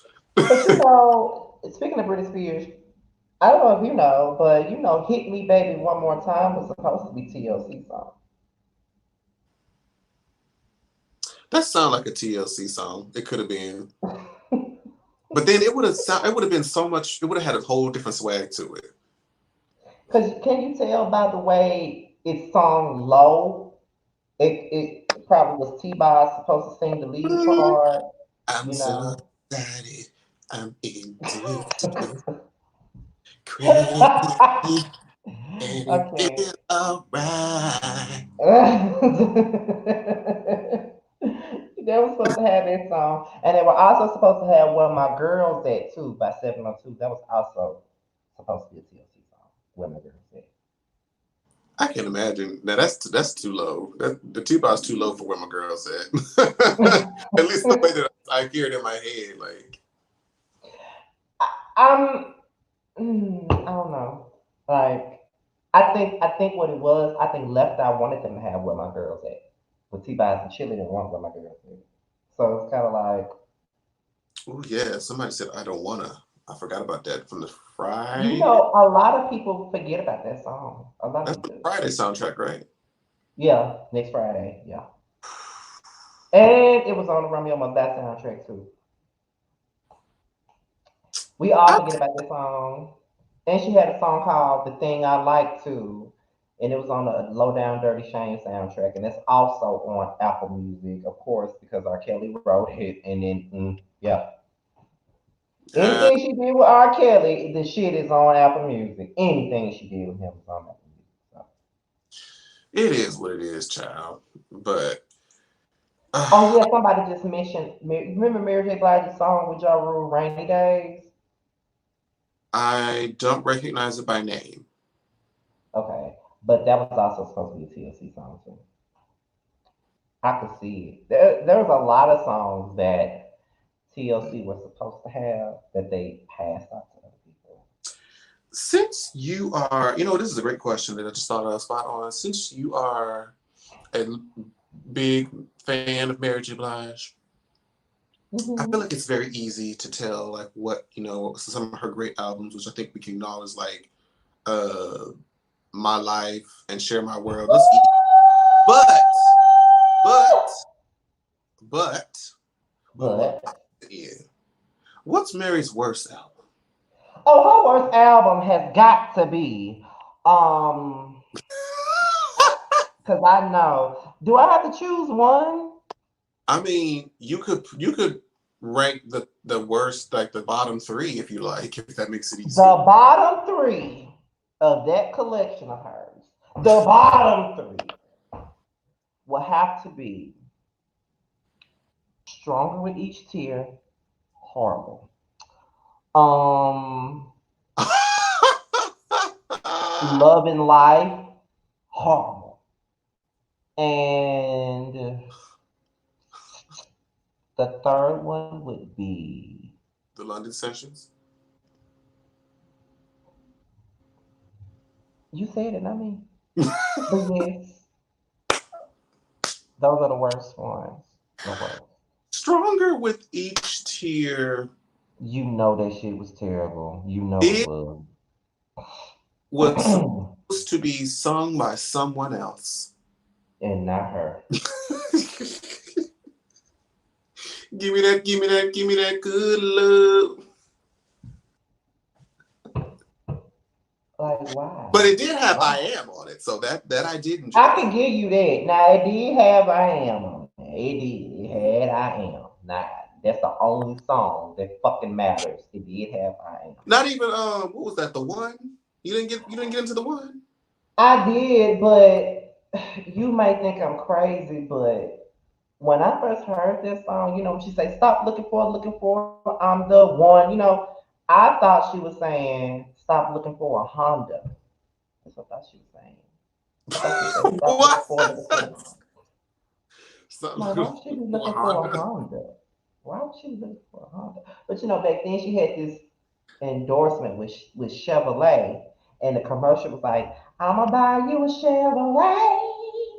I'ma buy you a Chevrolet." So I'm just like that. I'm like, okay, so because she got the endorsement deal with Chevrolet, she's telling people to stop looking for a Honda. Like that's what she's saying. Somebody said you're gonna have to revisit Love and Life. I don't want to revisit that shit. It's terrible. I hate it. I hate it. I hate it. I hate it. I wanted to get more into Strength of a Woman than I did, but You it don't just have to when you have indestructible on there. You don't even that's have the only save. And what's the to. other song? That's her. I think it's track number 3. Her Being Petty. Hold on. What's the name of that shit? Is it glow up or No, is it set no. me free? Set Me Free. I ain't had a finger that you made me, and you gave me what I had before I met you, and gon' have it when you go. And I ain't fix your mouth to say I owe you when you had another bitch and taking trips and shit. When my money for so long, you must have lost it, nigga. You won't get it down, and I don't get it, and you can't be back my time. Wasted all this time. I'ma be alright. I'ma be just fine. Ooh, there's a special place in hell for I live that. you. Yeah. I everybody tried to give Glow Up all this glory. I'm like, I don't see it. I didn't see it. And I hated Thick of It. I hated it. What? I did not like Uh, it. uh, And I what I said, I did not like it. I catch the Holy Ghost listening to that fucking song. You cannot I, tell me that song was not no old Mary. You can't tell me, Jamar. Now this way we gonna fall the fuck out of it. No, and you know no. what? Let us fall. Let us trip and go. No, I cannot let you slam the thick of it like that. I I can't. I wanted to. I feel like I liked it lyrically, but sonically, I couldn't get into her. And her in that video with that damn car and that white background. My thing about like that whole video was trash. Because I'm like, what are you doing? Did she That do like video was costume fucking change? trash. That video was trash. Real talk. It was fucking trash now. It was trash. She's had better videos than that. I don't know what the fuck made her think that we wanted to see that bullshit, but it was trash, baby. Trash, trash, trash. Then she didn't do no other videos for that album. And I'm so mad that we didn't get no video for You Plus Me. That was my song. And I was going through that shit. Oh yeah, didn't that come after Indestructible or before? That was right before Indestructible. Right Oh, before it. it went into Indestructible. Yeah, it went into Indestructible. Like, pissed. Like, how you not gonna do it? Then she released Set Me Free to the radio. She did? And yes, it was they only played it on Urban AC though. Child. And we didn't get a video for that. Trash. I don't know what the fuck her record label was thinking about, but trash.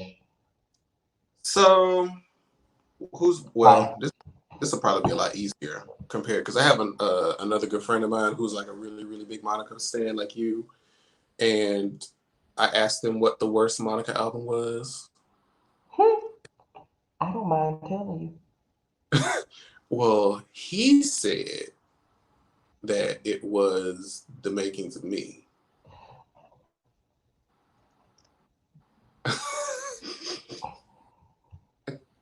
Hello? Are you still?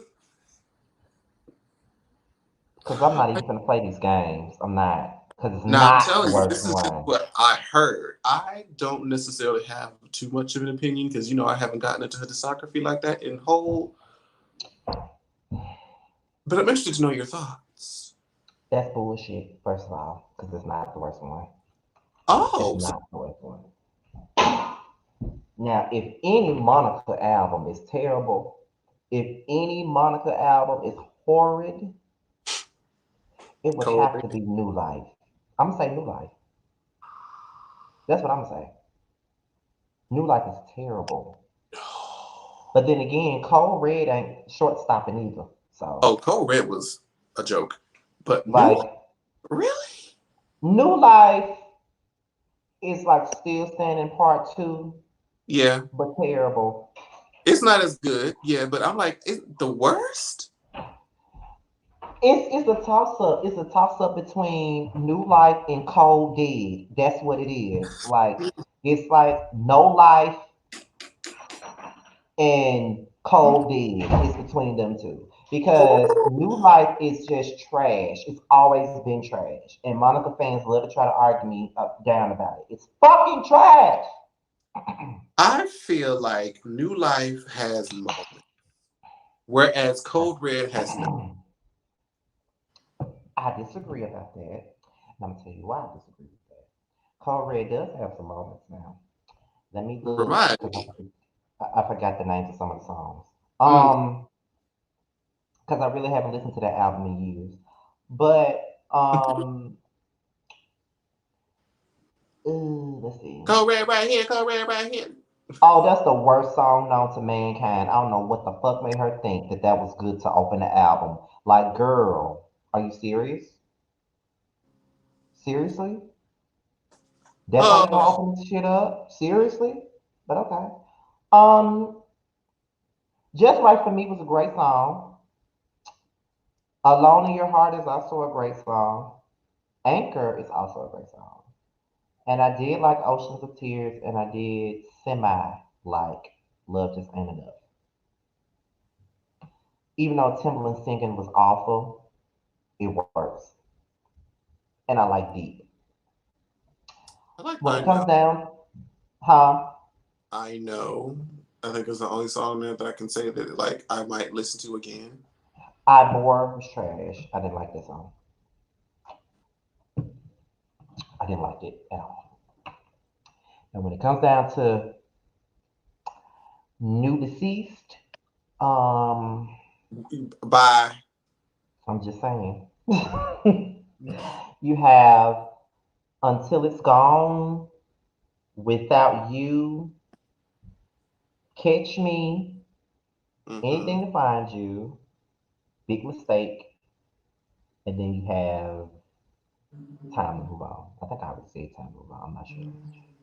But Not at all it's below. like, I like It All Belongs to Me, but I mean, Oh, it's like dated now because it's so stupid. The lyrics now are so stupid to me. Like, what the fuck is Facebook got to do with anything?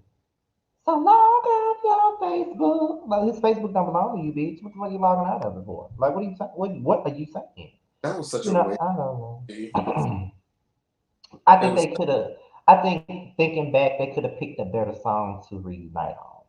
Let's just say that. and somebody asked like, what's my favorite Brandy album? I mean, it's easy to talk about the Brandy album, but it's interesting to talk about what's the worst.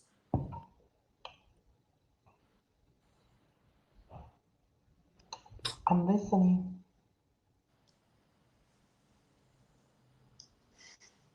Okay. Start with the favorite first, then go to the worst. Because the worst is the one I'm really intrigued to hear. Because I I want mean, to know what it honestly, my is. favorite depends on what day you ask me. If it's Never Say Never or Full Moon. Um, Okay, so what is it today? today, today it's Full Moon. Today it's Full Moon. Well, well for me, it's always aphrodisiac. It's gonna forever be Afrobeat for me. It's always gonna be Afrobeat. I put that as a solid third. Yeah, because you like that overrated ass full moon shit. But And you can be mad about it. But go off, Steve. Go off. Go off, Stu. Go off. But Go off. the alleged worst. I don't like to call this album her worst because there are a lot of songs from it that I like. I got a feeling I know which album you finna say. Human. I think I know what you finna.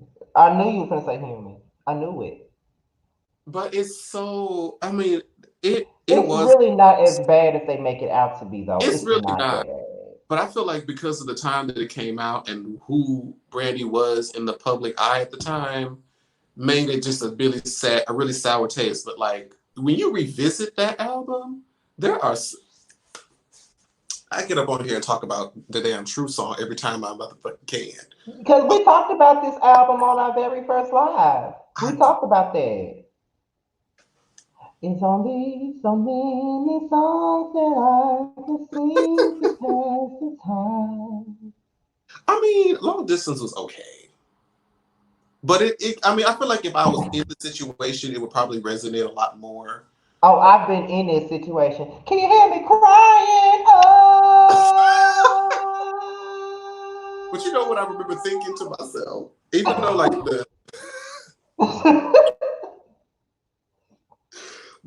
you hear me crying? the Right There Departed video, I don't remember it making too much sense, but I remember that bitch was snatched in that video. Weave was done. Outfit was sickening, hair blowing in the wind. I'm like, come on, chocolate woman. You best give it to me. Oh, see, somebody said it's a beautifully written album. The lyrics. It is. It is. I can say that. It is. Oh, here's another question for us. This is a little bit off topic. Are we going to get a Scotty and Jamar After Dark segment?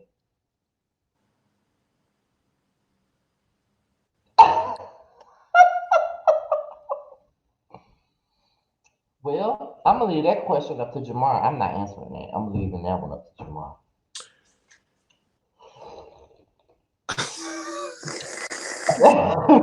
I'm leaving that up to you. Is it bad that the first thing I thought of when my brain said an After Dark session is when we were in the same room and there was a session happening?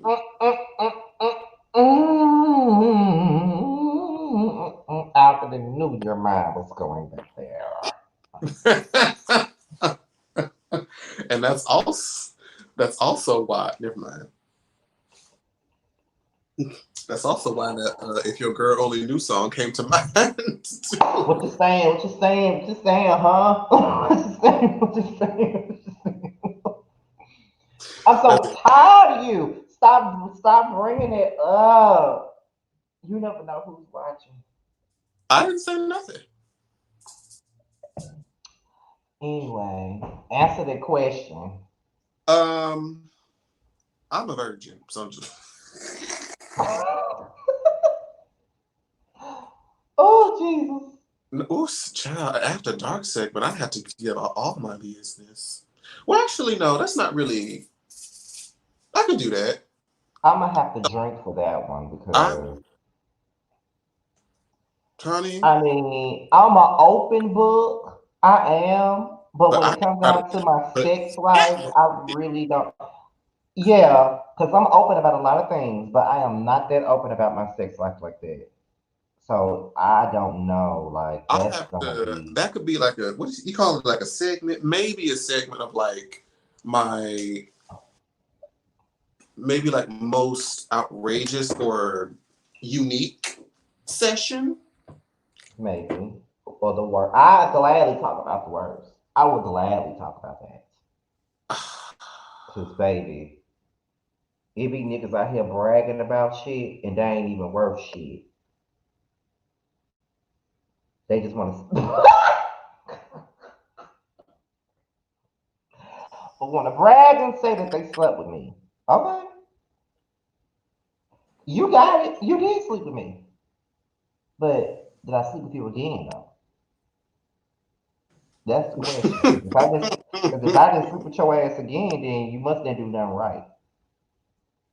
If I ain't call you the next day, Right. If you had to come up to me and ask me why I sleep with you again, you must didn't do nothing right. If look, you she had to said ask the segment would be like when we were drinking in the car before we went to the club. me. Listen, Ah! listen. That was a fun night. And we That were was a drunk and fun we night. was on the prowl. We were, we were both on the proud end. Baby, like I what? was, I was in a situationship at the time. I was in a situationship at the time, Child, and about yeah. to lose somebody at the club, child. Listen, all I remember about that is a nigga. We talked about this before. Jamar tried to help me out with this dude, and this dude really thought he was gonna get in my pants after the club. We'll definitely have to go out again and see what food. Well, I know that me and this guy that I used to date, and we're kind of trying to date again now. We discussed coming to California, so you might see me soon. Well, hopefully by then we won't be still locked down with the Rona, so we can actually enjoy Yeah, because we're gonna have fun. Like what we're California gonna has have to a offer. like look, we're gonna have a good motherfucking time when I come there. We're gonna have us a good fucking time. But we always have a good time with each other anyway, okay? We always have a good time. There's only two and a half, Mm-hmm. 2.5 spots that we can go to where the niggas will conjugate. And I say half because one of the clubs, like it's mainly like a white and Latino club, but Mm-hmm. upstairs, even though it's like mixed between white, black, everybody, straight, gay, everything going on up there, they play the nigga music. Oh, okay. Okay, that DJ knows what he's doing. I'm still mad about the last time I saw you and we was in Houston and we went to that small club and that was like the best club. Oh, And when we left, you told me it got closed down not that long after we left. baby, let me tell you what happened to that club. Oh my That God. club opened like around this. It was open, I think, around the same time that 2020 was. Then 2020 Mm-hmm. closed, and it was like the only club for a long time. Then they turned that club into like a white club, and then that closed down again. And then I think it opened up into something else. So it's did all sorts of shit. But I do miss Somebody that club. asked me. It was, it was a staple for a very, very long time. That's the club that all my friends enjoyed though. That club. They didn't enjoy 2020, but they enjoyed that one. I think because 20 was, what year was that? That was like 2016, right? 15, That was 16? 17. That was Oh 17 yeah, when I 20 was came already back. downhill. Yeah, it was already going downhill from there. Management was going through some drama, all of that shit. Um, But Somebody asked me, "You Scotty, you don't do one night stands?" I haven't done no one night stand in years, child. No. I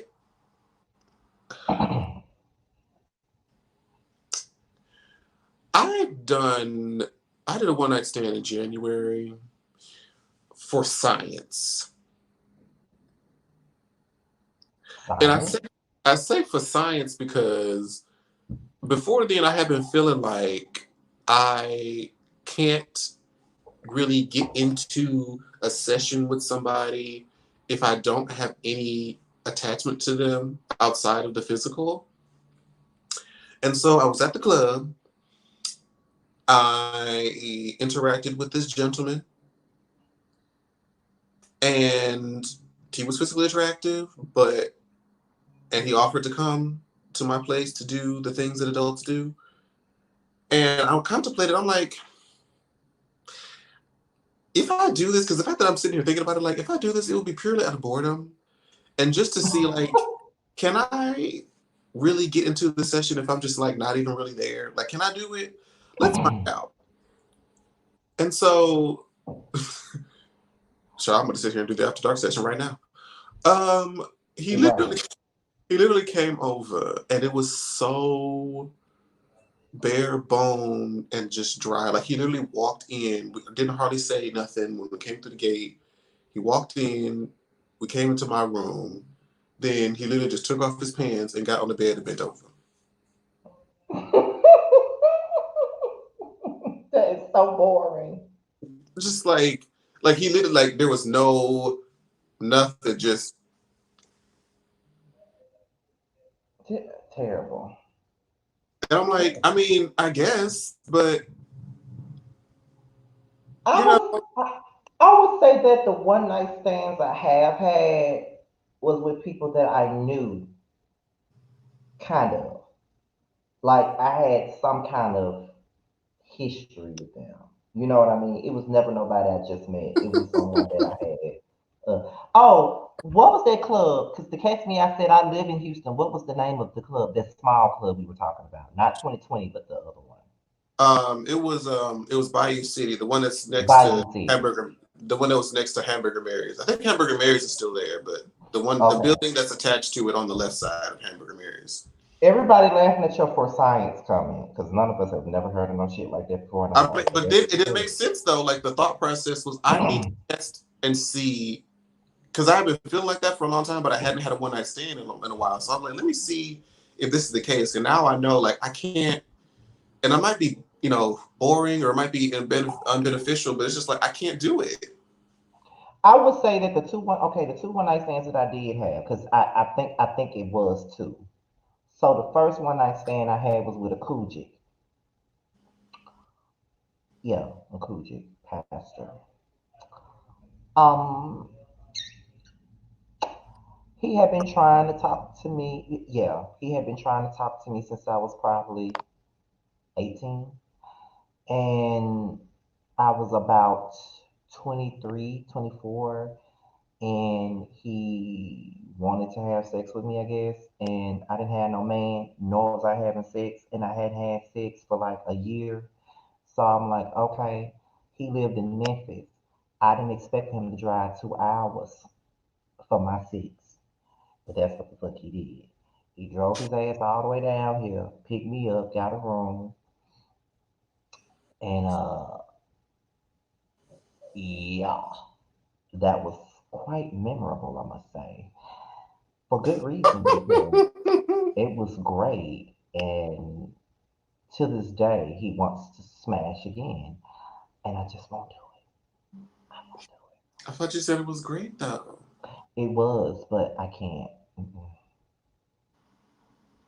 Was it too big?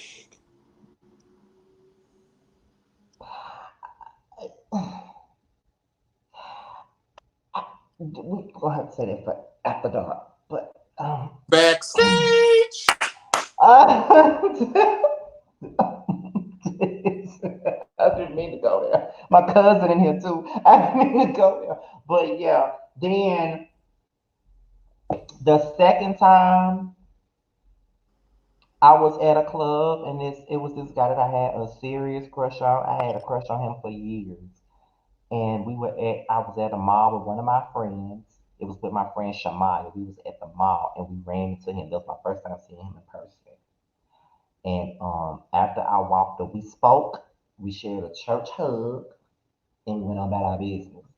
Then after I walked away, he was like, "You so fucking sexy," and I'm like,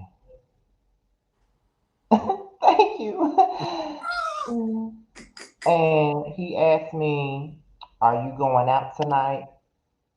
And I said, "Yeah, I'm going out." I'm just so excited that he gave me this attention because that was a crush of mine. So I'm just so excited because he was such a man's man. I just knew it was gonna be on point.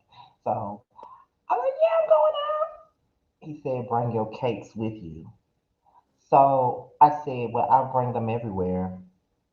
But see, back then, that was when I was strictly like in one position, but now I'm not.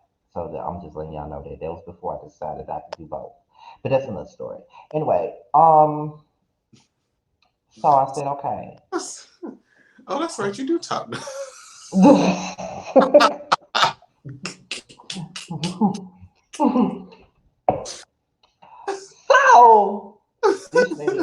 chill. So, Oh God. so, I went to the club with my friend, my best friend Sammy. I went to the club and I was there with my other friend Henry. Dude was there. Dude did not come in the club. He texted me, asking me, he said, you in the club? I said, yeah. He said, well, come out because I'm outside. I said, okay. So he had already got a hotel room. He wasn't going to let me come to his house. So he got a hotel room. I guess because it was around the corner from the club, I guess. And so we get in there, and maybe 5 or 10 minutes later, we were leaving because, yeah. Mhm.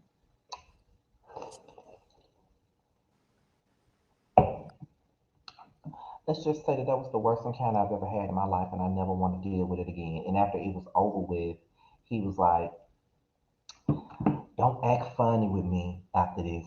I don't want this to be a one night stand." And my lying ass, "Oh, of course not. I'm gonna call you. I'm gonna call you. I'm gonna make sure to call you. Hallway on the way home. I'm gonna call you." But I'm on the front seat of his car, and I'm texting my friend like, "This, I could have stayed at the club. I could have stayed at this." I would have went back. I did go back. I had to go back. He had to take me back. He picked me up from the club. I had no choice. Oh, okay. So he dropped me off. I told my friend, I said, let's go. He was like, what happened? I said, that's the point. Nothing. Let's go. We get in the car. He said, bitch, what happened? I said, nothing. I said, that nigga was way too excited for this. That's why nothing really happened. It was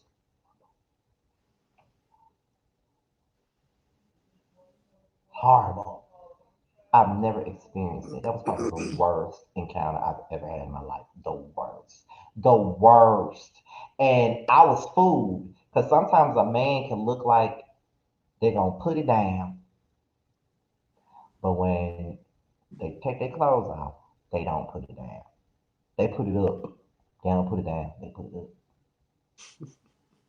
Because all I could think about after we left that club that night, I told Sammy, Alexa, play Girl Talk by TLC. Some of y'all be fooling us. Big feet, big hands, just plain big, but sex ain't worth a damn. Terrible. That was the worst shit I had ever experienced in my motherfucking life. I wish I could take it back. I wish I could take it. But he got mad with me though because I saw him at a mall not after right after that. And he said, "You've been acting funny. You still ain't called me." I said, "I've been busy. I haven't had time."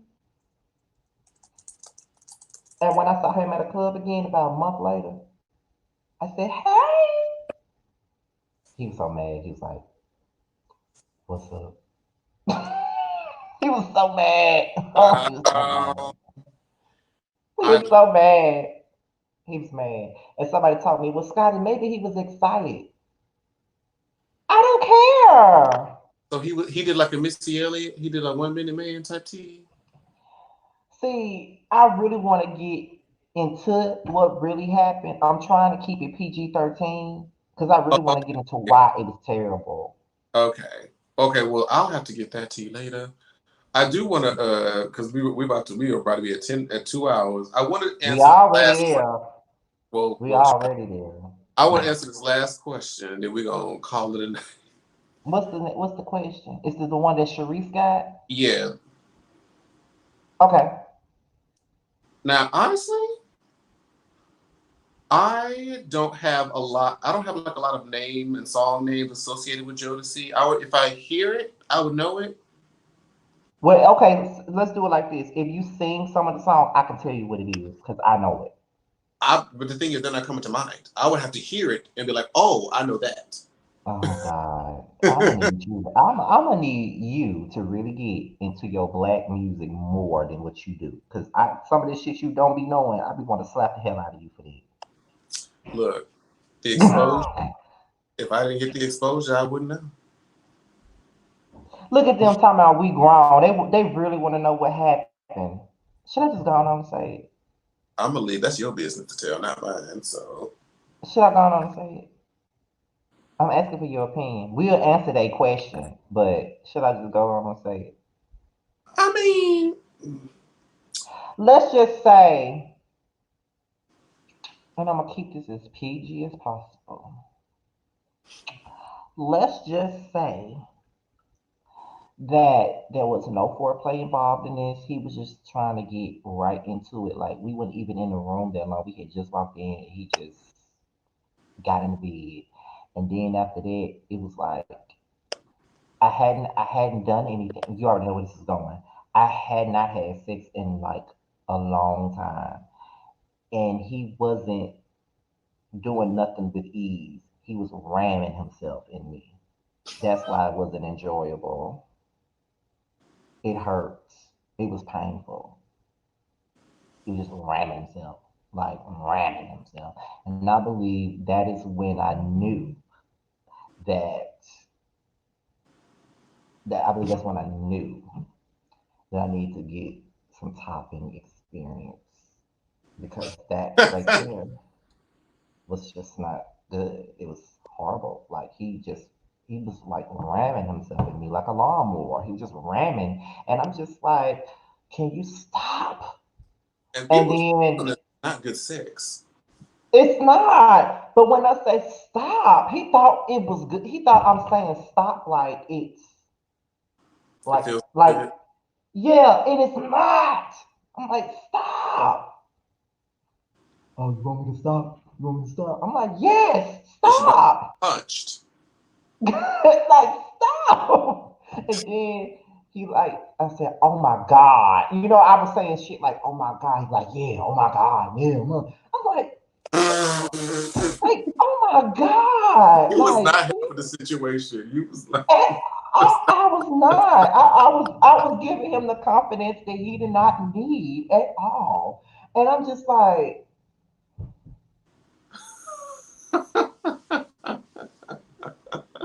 because what I really wanted to say was, get off of me. That's what I wanted to say. But, oh, God. And then I was screaming because it hurts. And because I'm screaming, he's thinking that he's doing a swell job because I'm screaming. I'm screaming because I'm in fucking pain right now. Because you're not doing it with ease. You just decided, okay, I'm going to just hop on in. I'm going to just hop on in this motherfucker. You don't do that. And I knew then that bottoming is just not the case for me all the time. It's just, I just, that's, I said, I might need this change, might need to do a change of pace in this bitch. Um, I already,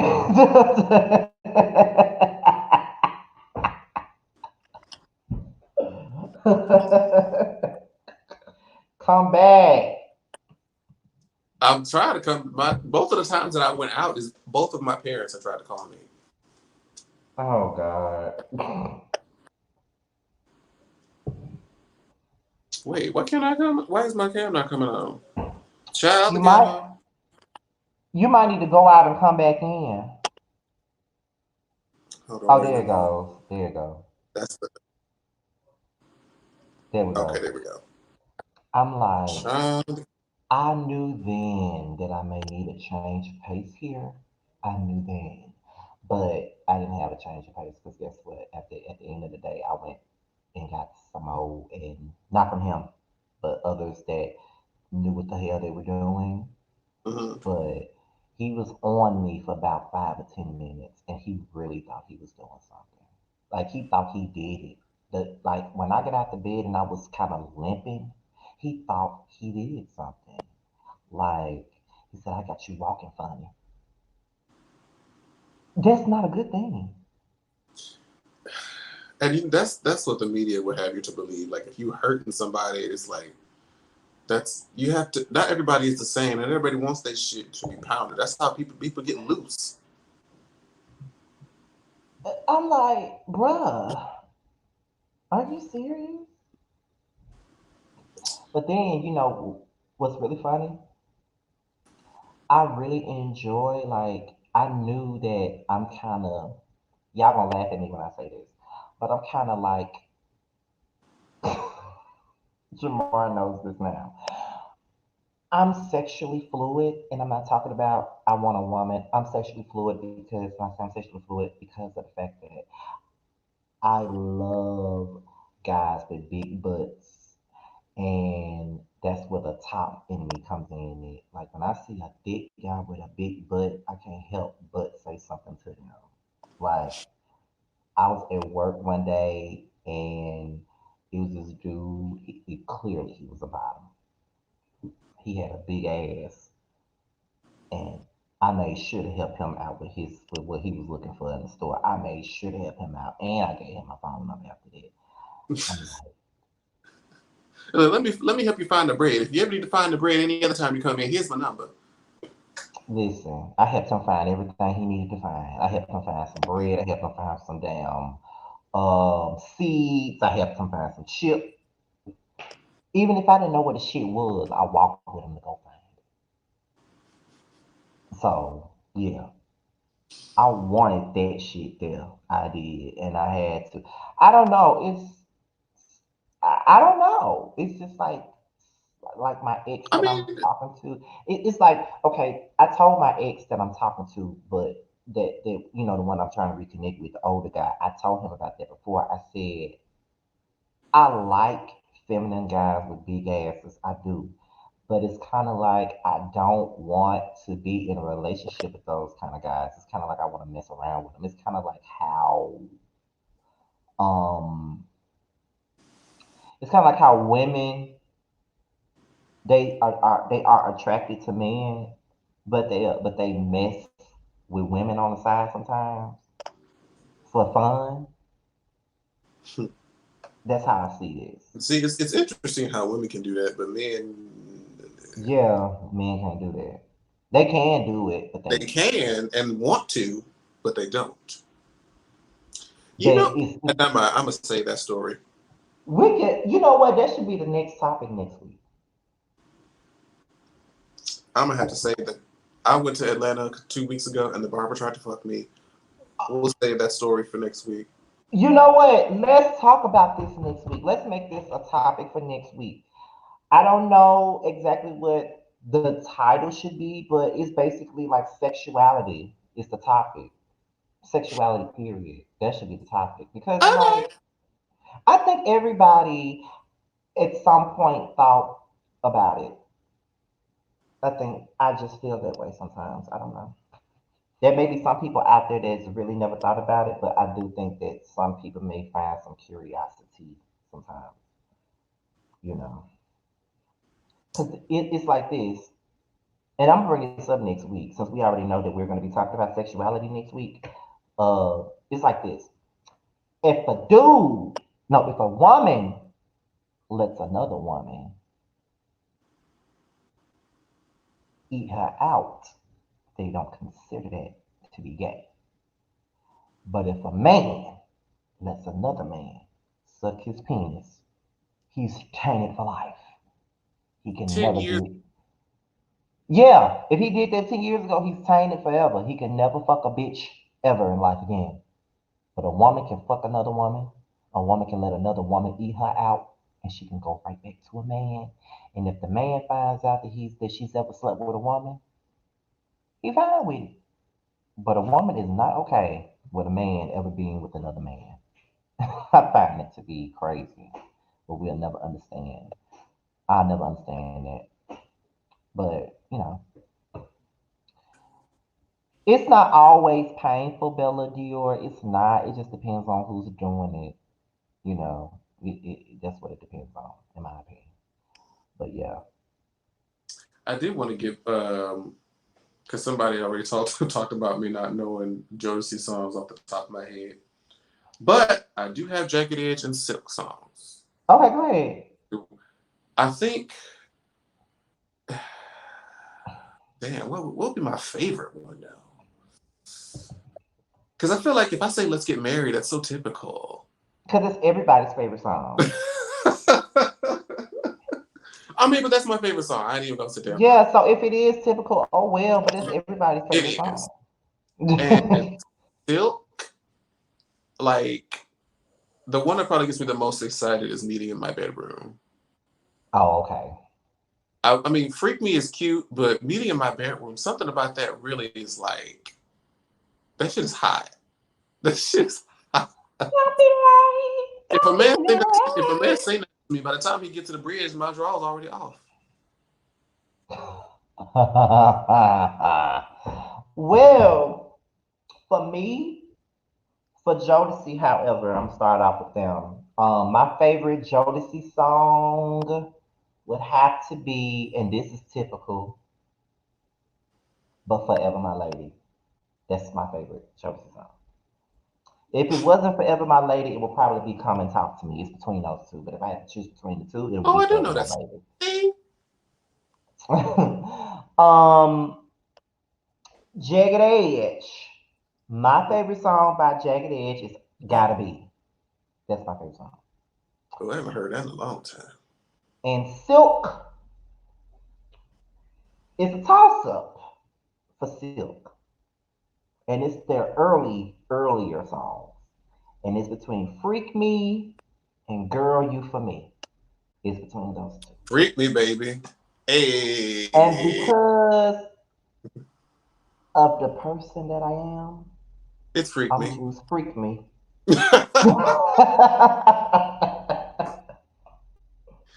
Let me lift you up and So, down. but I Yeah. know time is winding down, and we're about to get off of here in about a few minutes. So, if y'all have any questions that y'all want to ask us, please feel free to put them in the bottom. I mean, not put them in the bottom, but put them in the chat right now. We'll be answering a few questions before we go. And like I always say, y'all, please don't ask us any kitty ass questions like, "What's your favorite fruit? What's your favorite food? What's your favorite movie? What's your favorite?" No, y'all Give gotta us dig deeper than guilty. that. Yeah, give us the real tea.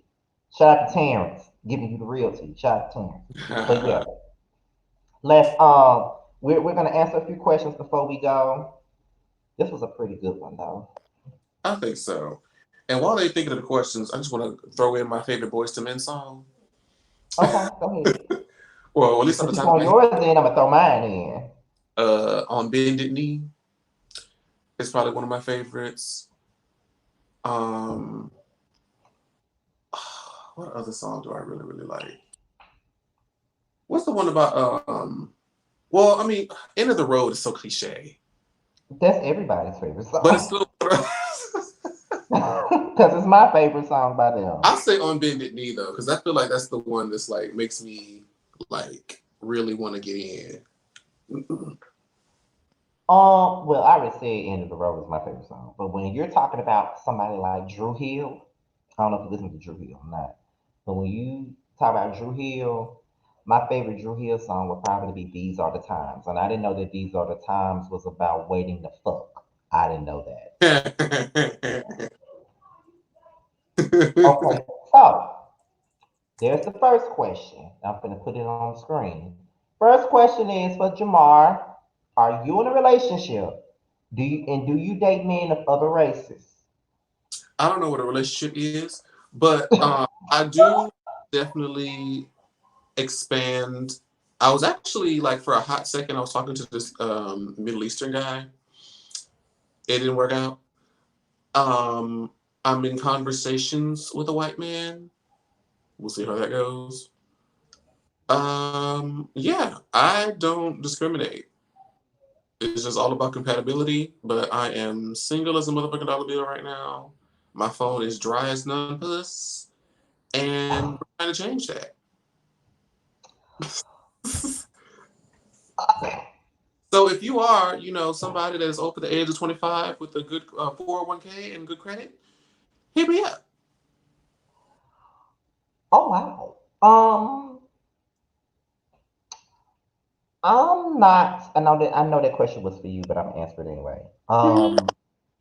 I'm not in a relationship. I am in the making of reconnecting with a guy that I used to date to try it again. I would say that I'm in the means of reconnection. I would say that, but I'm not in a relationship. But do I date men of other races? I've never dated a man of another race. They've all been black men. I've never dated nobody out of my race.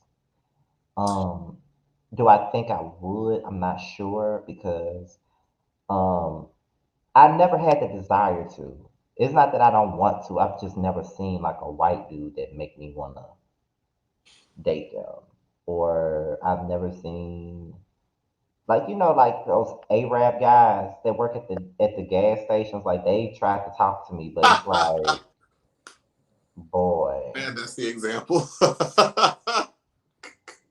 like Not they try to talk to guys me. making It's money just crazy. in the financial industry, but the ones that work at Like the gas they station. Like they try all the time and they ask me stupid ass questions. Like they be knowing what the business is. Like they be like, "How you been?" Good. I'm trying to pay for my gas. "Hmm, good." Um, then they'll be like, "So, you got a girlfriend?" I'm looking at them like, this is such a stupid question. Like, why would you even ask me some stupid shit like that when What you would it know matter if I did to you? like right. So I'm like, no. I said, no, I don't like girls. Because I already knew where this was going, so don't play with me. So then, oh, so you like boys? You like boys? You like men? Yeah, that's what I said. So then he was like, um, um, can I have your phone number? No, I'm not interested. I'm not interested in your ass. You look like a 19 or 20-year old. There's nothing I can do with you. And there was a time that I would date somebody 20, 21, 22 years old. It's partially why I have the issues that I have because they were all young ass boys that I would date. When I say young ass boys, I'm not talking about no R. Kelly type of shit. I'm talking about they were all over 18. And a lot of them, I think a lot of them thought I was their age. Because when they try to holler at me and they'll be like, well, how old are you? And I'll be like 26 or something like that. Oh my God, you don't look 26. I'm like, how old are you? 19?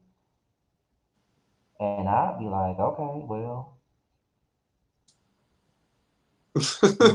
So because bad. this one time, it was this boy, like, it was this guy that was fighting. Like, he was fighting on this.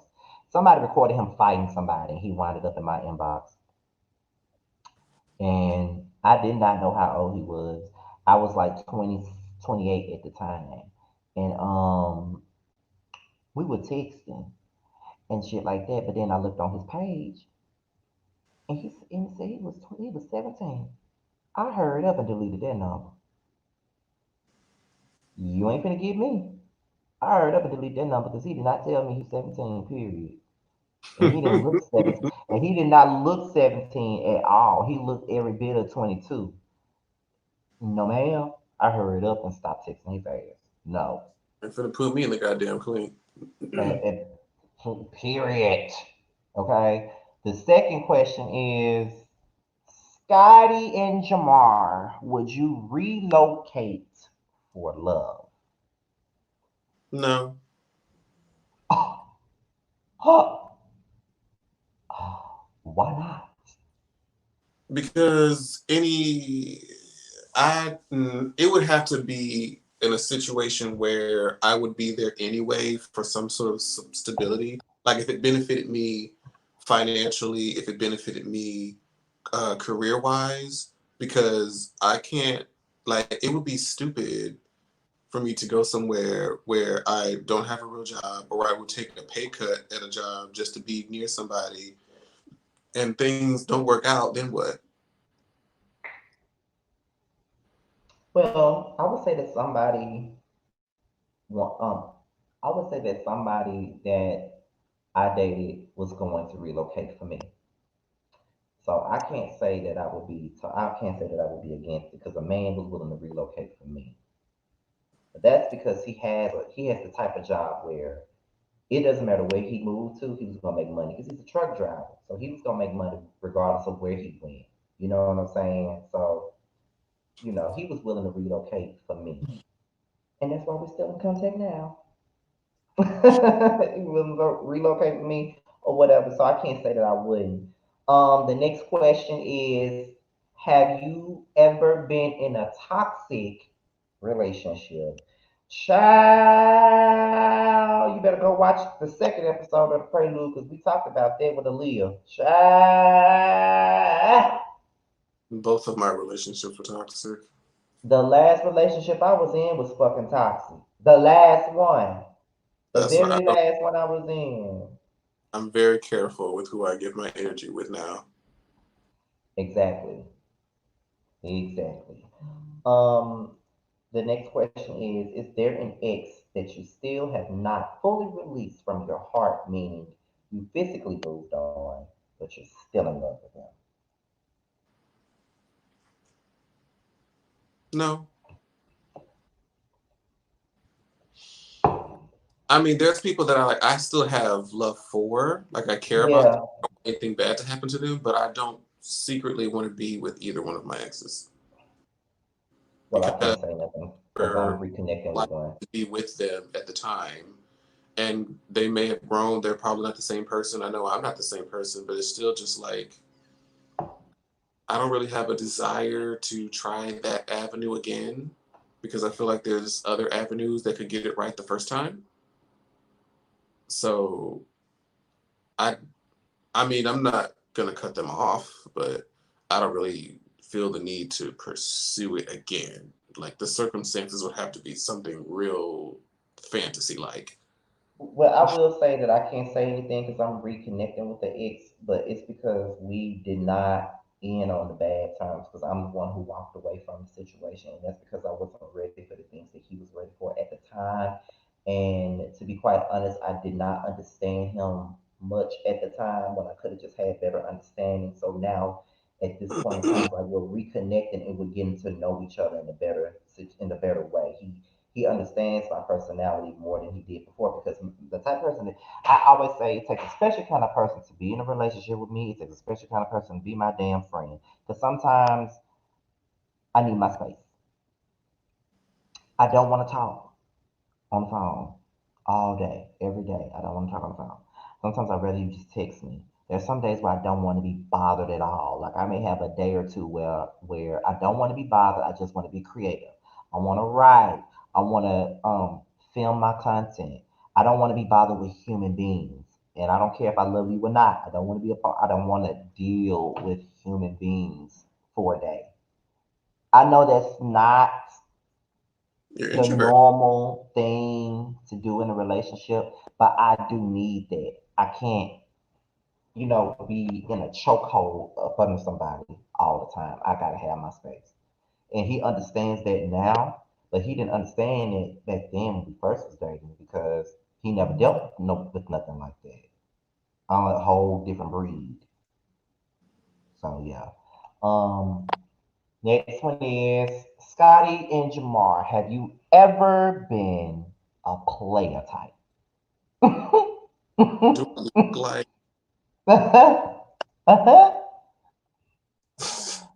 Let's say this on my end. I've had a moment where I was like this. Cause they think I love them, but I love them all. Love them sing that all. I had a time. don't sing that What? song. I know why, and we're not Don't going there sing tonight. that song. However, Don't sing- however, I've had that moment where I've had like 4 or 5 dudes texting and calling my phone at the same time because I was talking to them at the same time. And because I was dealing with what I was dealing with at the time, yes, they were there. They were around. I had 4 or 5 different people. I had one to hang out with. I may have had one to have sex with, or maybe two to have sex with. I may have had another one to just vent to, talk to, maybe get money from, and I had another one that was all of that for me. So I don't know if that's player type shit, but that's what it was. I mean, you can have a phase. Everybody has like a whole phase, Yeah, right.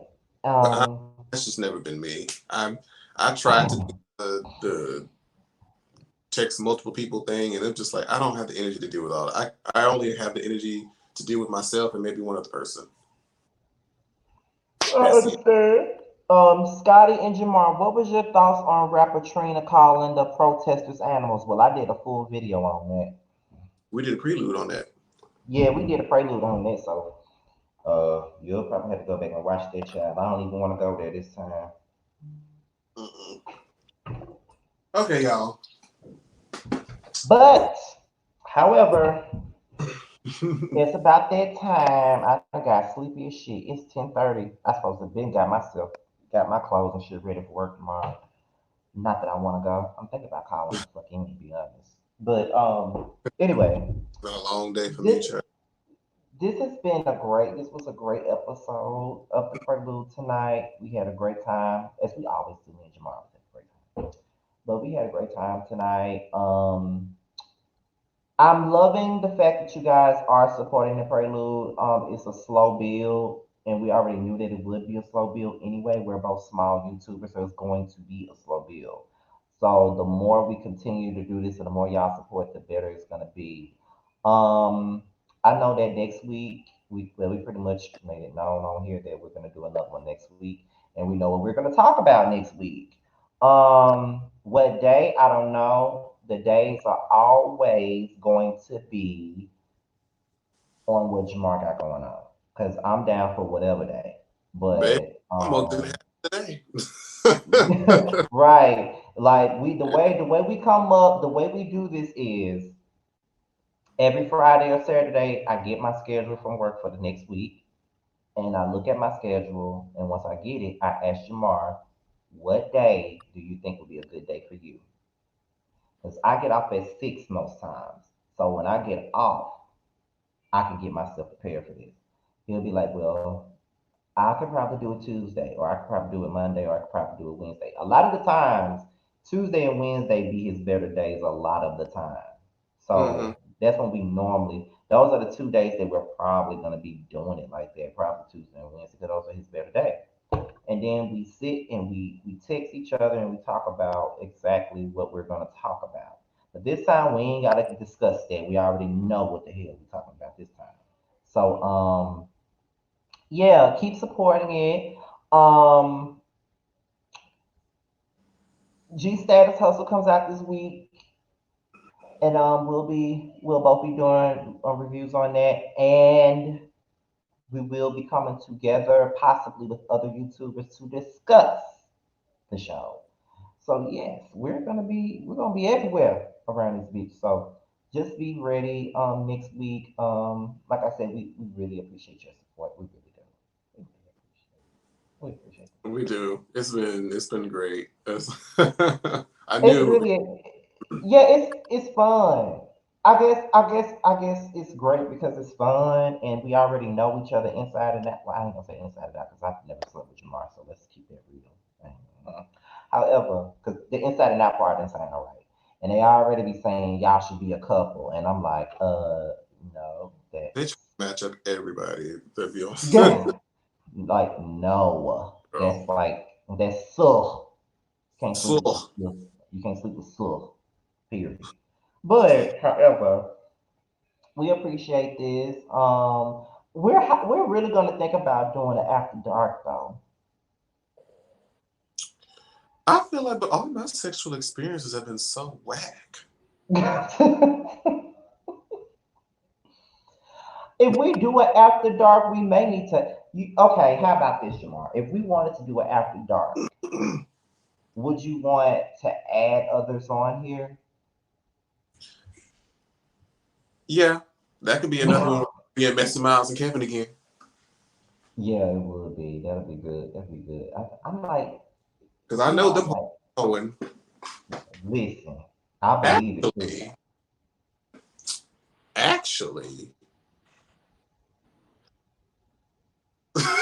actually, Don't you start now. it would be However, interesting. I know he probably wouldn't do it because it would be too random. But it would be interesting if Wesley came on. oh yes, it really would be. That'd be something if he did. And I think he'll be open to talk about this stuff too. Because maybe he do it anyway. You a mess. However, We love you guys, and be on the lookout for the next episode of the Prelude. And when we come out with another episode of drinks, keys, teas, and conversation, we will let you know because I know that Terrence wants to do it again. I know Jamar wants to do it again. I know I want to do it again. I know Messi Matt want to do it again. I know Kevin want to do it again. So it's gonna be fun. Everybody, we had fun on that very first one. That was a great one. We really had a great time on that. So yeah, that's it, you guys. We love y'all. Thank y'all for watching the third official episode of the Prelude. We can only imagine how y'all gonna feel about our podcast, actual podcast, when it finally comes the fuck out. COVID-19 needs to go the fuck away so we can really get to it like we want to. Yeah. However, good night, everybody. And Jamar, you know we gotta talk backstage. It's something I got to tell your ass. I ain't gonna say it in front of the Oh God. camera. All right, y'all. See y'all later. Bye. I'm waiting on it to end. There.